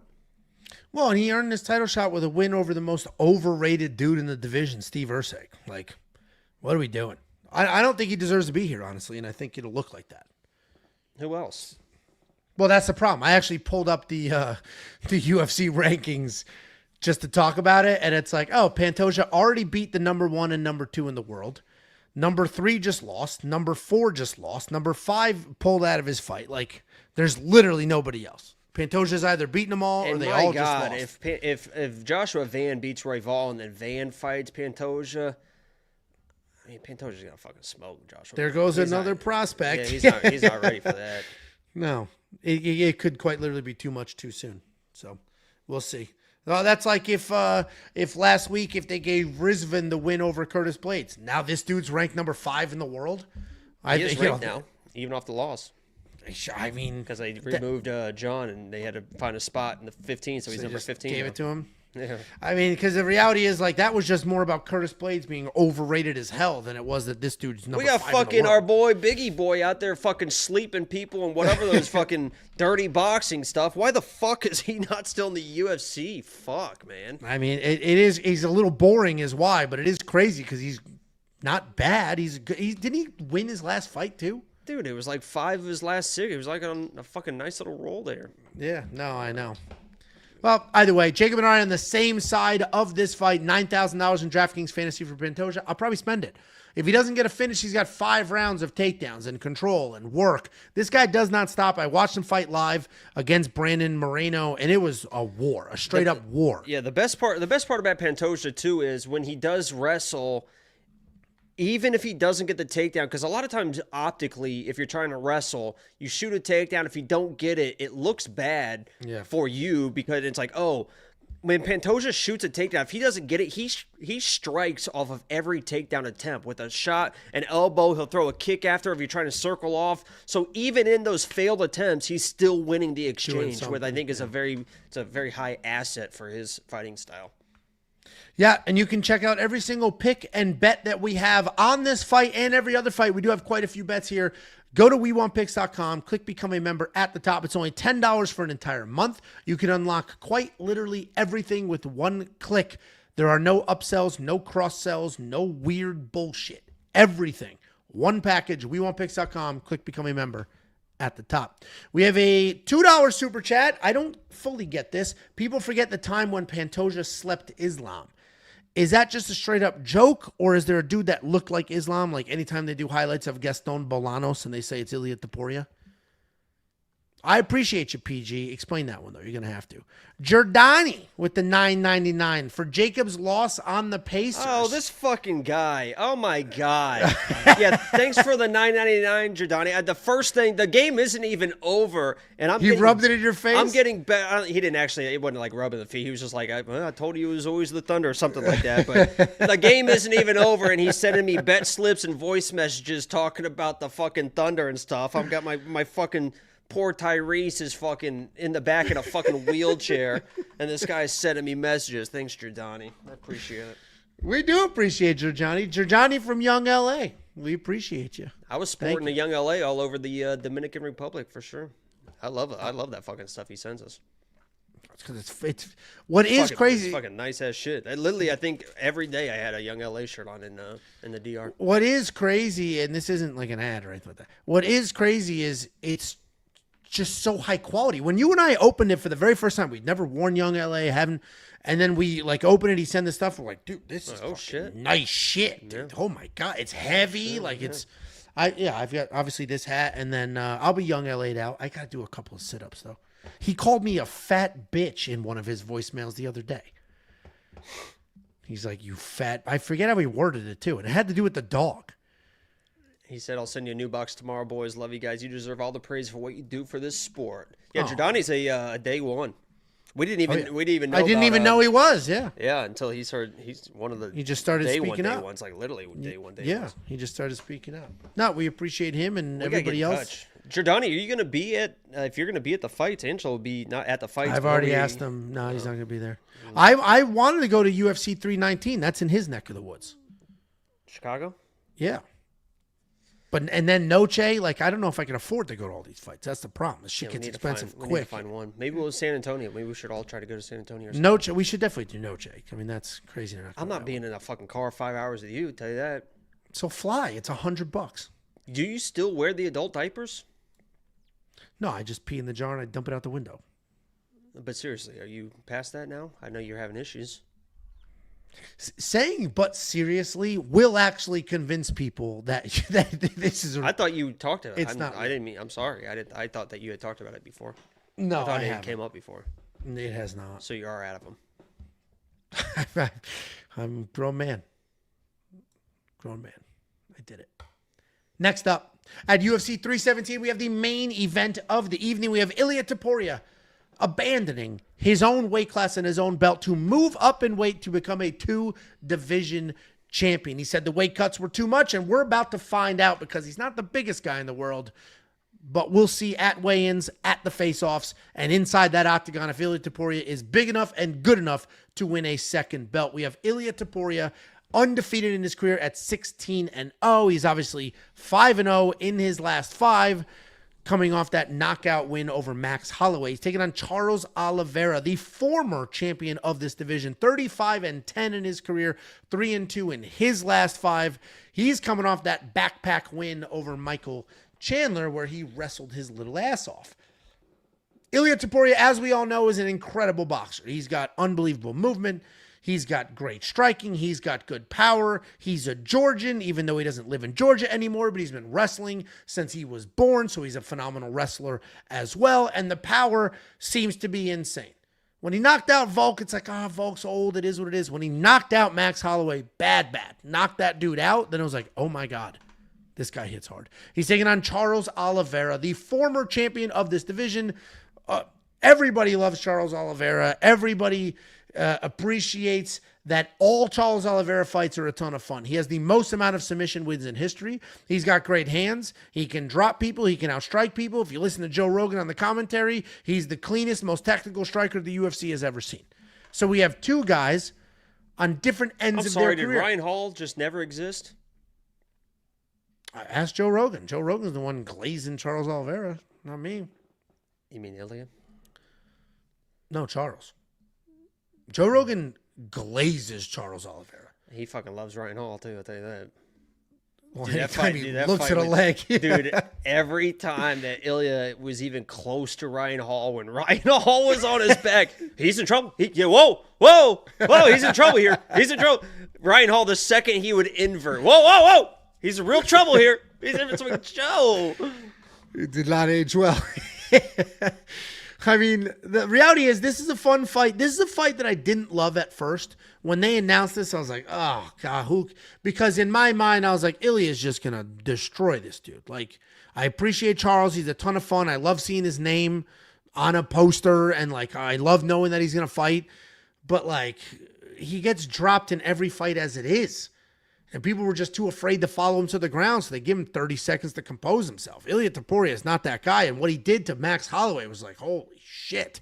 Justin Gaethje didn't come close to doing that to Max Holloway, and Ilia just absolutely slept him on the spot. I think Ilia is going to walk through Charles. When they first announced this, I was like, I don't care about this fight because I know exactly what's going to happen. The closer it gets, the more excited I'm getting. Maybe because I'll be there. I'm not even going to watch the fights. I'll be watching the fights at home. Maybe because I'll be going. I don't know. But I am getting more excited for this because we either get one of the most exciting, hyped up upsets that we've seen, or Ilia Topuria gets a second belt and it just unlocks a whole new line of fights and potential. The lightweight division is kind of getting boring. It's the old guard still good enough to hang around. The new guard hasn't gotten popular enough. So I love the fresh blood in the division. I think Ilya gets it done. I think the minus 450 odds. It goes 450, 500, 450, 500. It hasn't really gone past that, and I'm a bit surprised, honestly. And I think it's just the raw love for Charles Oliveira from the fans keeping that line under minus 700. What do you think? Let's put it this way. Umar Sy was a minus 700 favorite, but Ilya Topuria isn't breaking minus 400 or 500. What do you think, Jacob? Well, I'm going to speak emotionally and then speak technically for this fight. And let me just say, I understand the love for Charles. I understand people would love the story. And, you know, they're seeing it already. They're envisioning it. The great guy Charles coming back, winning the belt as a big dog. And they're just convincing themselves it's going to happen. I did the same thing with the fucking Indiana Pacers and Tyrese Halliburton. I sat here and was like, oh my God, this story is absolutely incredible. Tyrese Halliburton is going to lead this city to one of the most incredible playoff runs in NBA fucking history. And then what happens?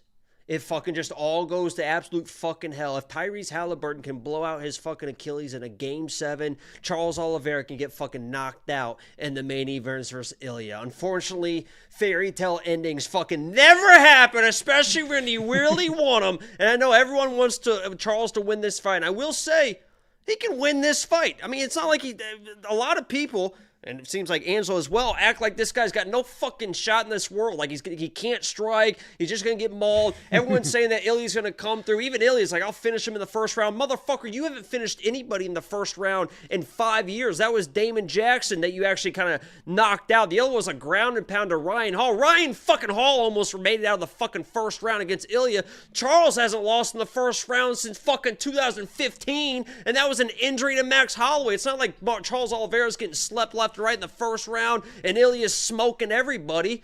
Let's calm down. I think the over 1.5 or the under 1.5 is a fucking trap line if I've ever seen one. They're playing it like plus 110 just to lure people in. This is probably going to go over a round and a half. If you're Charles Oliveira, I mentioned this in my quick pick video, and I think it's más importante.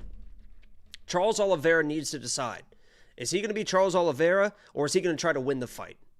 Because if he's just Charles Oliveira with the Muay Thai, meet you in the middle, exchange with the boxing, and try to beat people with the punching, he probably is going to get fucking knocked out at some point. He's going to get hit, he's going to get dropped, and then we'll see if Ilya is able to chase a finish on the ground.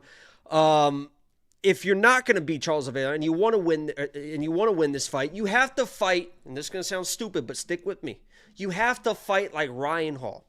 Not the M&I rules, not the bullshit, but Ryan Hall knows who he is. He knows I can't fucking box. I'm going to stay at range, throw a million fucking kicks. If you happen to take me down, I'm fine there. I can survive as long as I'm not getting hurt first, right? You don't want to get dropped and then on your back, and then that's when people can finish you. But if somebody catches a kick from Charles Oliveira, like Dariush or whatever, and takes him down, he's going to be able to pretty much survive and do what he needs to do. So if you want to fight smart, dancer on the outside, you have great kicks. Calf kicks, body kicks, that teep kick, the front kick. Just fucking kick the fucking absolute fucking shit out of this tiny dude for as long as it takes until he finally makes a mistake, either doing something stupid with the shot, or maybe he takes the pop out of his shots, the speed starts going out of the second into the third round. Just extend this fight, and then Ilya should start slowing down, and you could try to do something. I know Charles hasn't really had long fights either, but I mean, he dominated fucking Chandler for 5 rounds, but if you're Charles Oliveira, you have to really make a decision. Am I going to come out here for the fans, try to get something crazy happening in the first round and beat Charles Oliveira? Or do I want to seriously win this fight and seriously try to win this belt again? And if you really want to do that, you can do that. But you have to stay on the outside, throw a billion fucking kicks, try to beat this guy up, frustrate him, wait for him to make a mistake. You're more than capable of capitalizing on mistakes, even on the feet. I mean, and he's been hurt by kicks before, so if you just keep throwing the kicks, maybe one fucking lands. He's been fucking dropped by kicks a couple times. So that would be my game plan for Charles, but Charles is probably going to be Charles. Muay Thai, middle, try to outbox, get hit, survive, and then eventually get put out. So I'm on Ilya, but people acting like he's got no shot. It's pretty crazy. Yeah, I mean, listen, he's proven many times over that he can be successful. He had an incredible run to get to the title, then to beat that whole old guard, the Dustin, the Justin, the Michael Chandler, and then obviously Islam changed things for him, and Arman changed things for him. So he lost to 2 dudes who could wrestle their asses off. So I've fully recognized that Charles Oliveira is good and capable. I just think this is different. Both of us, obviously, on the Ilia Topuria side. I do love that Ilia and Pantoja parlay. That was going to be the safety parlay. It was minus 133. And the only reason I didn't do it is I had another parlay at minus 108. And I was like, you know what? Let me just give them slightly better odds so they can shut the fuck up. So that is the safety parlay, not this. If you want to check out the safety parlay, go to WeWantPicks.com. It's available to you. And before you're like, but the safety parlay lost last week. Oh, did it?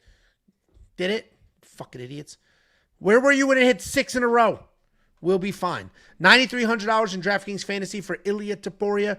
If he finds that finish, he's going to be worth that money. And pretty straight up. You want to sprinkle? I did my whole breakdown saying that like it's got to be over 1.5. I think it's a trap line and stuff. But literally, Ilia saying he's going to win the first round makes me want to play the first round. That's how he just carries. So convincing. He literally just carries such a confidence and aura and everything about him that everything is telling me that this fight is going to extend. I guarantee Saturday, because I believe I'm going to be streaming, guys, that when we're sitting in this chair watching the fights, I guarantee I place an Ilia first round bet. He so convinced. just He's just so goaded confident. you into it. Yeah. Literally, just so confident, man. I mean, he's got that aura about him. This should be a really fun fight. That I'm looking confidence forward came to from it. the fight with Ryan Hall. I mean, he got all the power from Ryan. This, I saw this comment, not a super chat, but I saw this comment. He said, if Charles backs out, do you think Ilia dominates Arman? Because Arman is the backup here. That's the fight I originally wanted. Arman is the rightful fight for the title. Oh, the UFC fuck just Arman. The UFC just hates his guts because he pulled out of the fight Arman last minute. fucking sucks. That guy's terrible. That pussy. is a that's a much more compelling fight to me because Arman could wrestle his ass off. So that would be interesting. Arman But shit his pants on the bus and fucking quit. Arman hurt his back cutting weight. Guys, and you're going to hurt your back running to the App Store to download the We Want Picks app. Just search We Want Picks in the App Store. You can unlock it instantly and free because the app is 100% free and you will get push notifications. For example, I sent out a push notification today letting everybody know that the SD Dumas fight was canceled. It went to everybody, whether you're premium or not. We have had more dramatic affairs. I think UFC 3... You and Artem had the exact same picks. Literally? Mm-hmm. That fucking lazy bitch just copied mine. I had to ping him. I was like, hey, dude, you didn't put your picks up. Put your picks up. You and that lazy bitch. Hold on. You and Sam have the exact same picks too, except for Kai France. So it's just me with a few flips. It's these fucking lazy New Zealanders. They just woke up. Kiwi. Look at the room. Look at this baby Joey. Look at him. Look at the ruse. Look at this big old spider in my house. I'm not scared though because I'm fucking Australian and everything tries to kill me. They're from New Zealand, so it's more like Lord of the Rings. Oh, Nerd. look at my big old hills. Look at these mountains. It's a mountain island. Lord of the Rings. Look at these. Mordor. Whoa, look at these big old plants. Okay. Listen. Download the app. The app's 100% free, and we're going to be adding a ton more free shit to the app, like articles and other stuff like that. Inside the app, you'll have access to everything, but even if you don't have the app, you will also have access to everything. Fight Simulator works in any mobile browser, desktop, mobile, any browser you could ever think of. The Fight Simulator simulates fights 100,000 times, gives you the outputs. The Tape Index gives you access to the fight. Actually, let me rephrase that. The Tape Index lines the fights up for you so that if you want to watch the fights and do your own tape study, click the little red play button, boom, video pops up.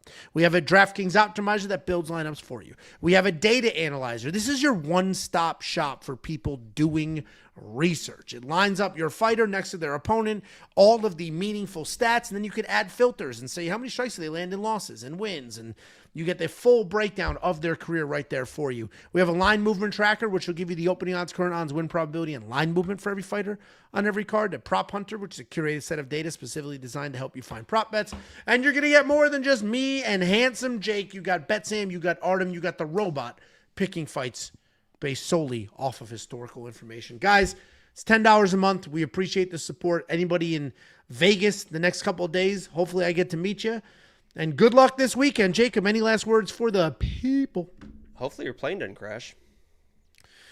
My buddy years ago said it's a little trick he does. He's like, what flight are you on? And I'm like, oh, American Airlines. And I'm like, what's the number? And I'm like, 1535. He's like, oh, American 1535. That sounds like a movie. 15 like American 15, 15, and it works for every flight. Every flight, the airline, and then the number sounds like a plane that's going to crash. Every flight. We boarded the plane. It was an American. Usually, I'm a Southwest guy, Angelo. We got our own VIP airport here in Dallas, Love Field. I'm a Southwest guy, but we flew American to the Dominican Republic, and we were on the fucking plane for like an hour on the tarmac, just fucking sitting there, and it's fucking hot as shit. It's like Jesus Christ. But like 45 minutes in, they're like, "This is your captain. We were able to reboot the computer, so we're looking good here. Just trying to fix one system, and then we'll be up in the air."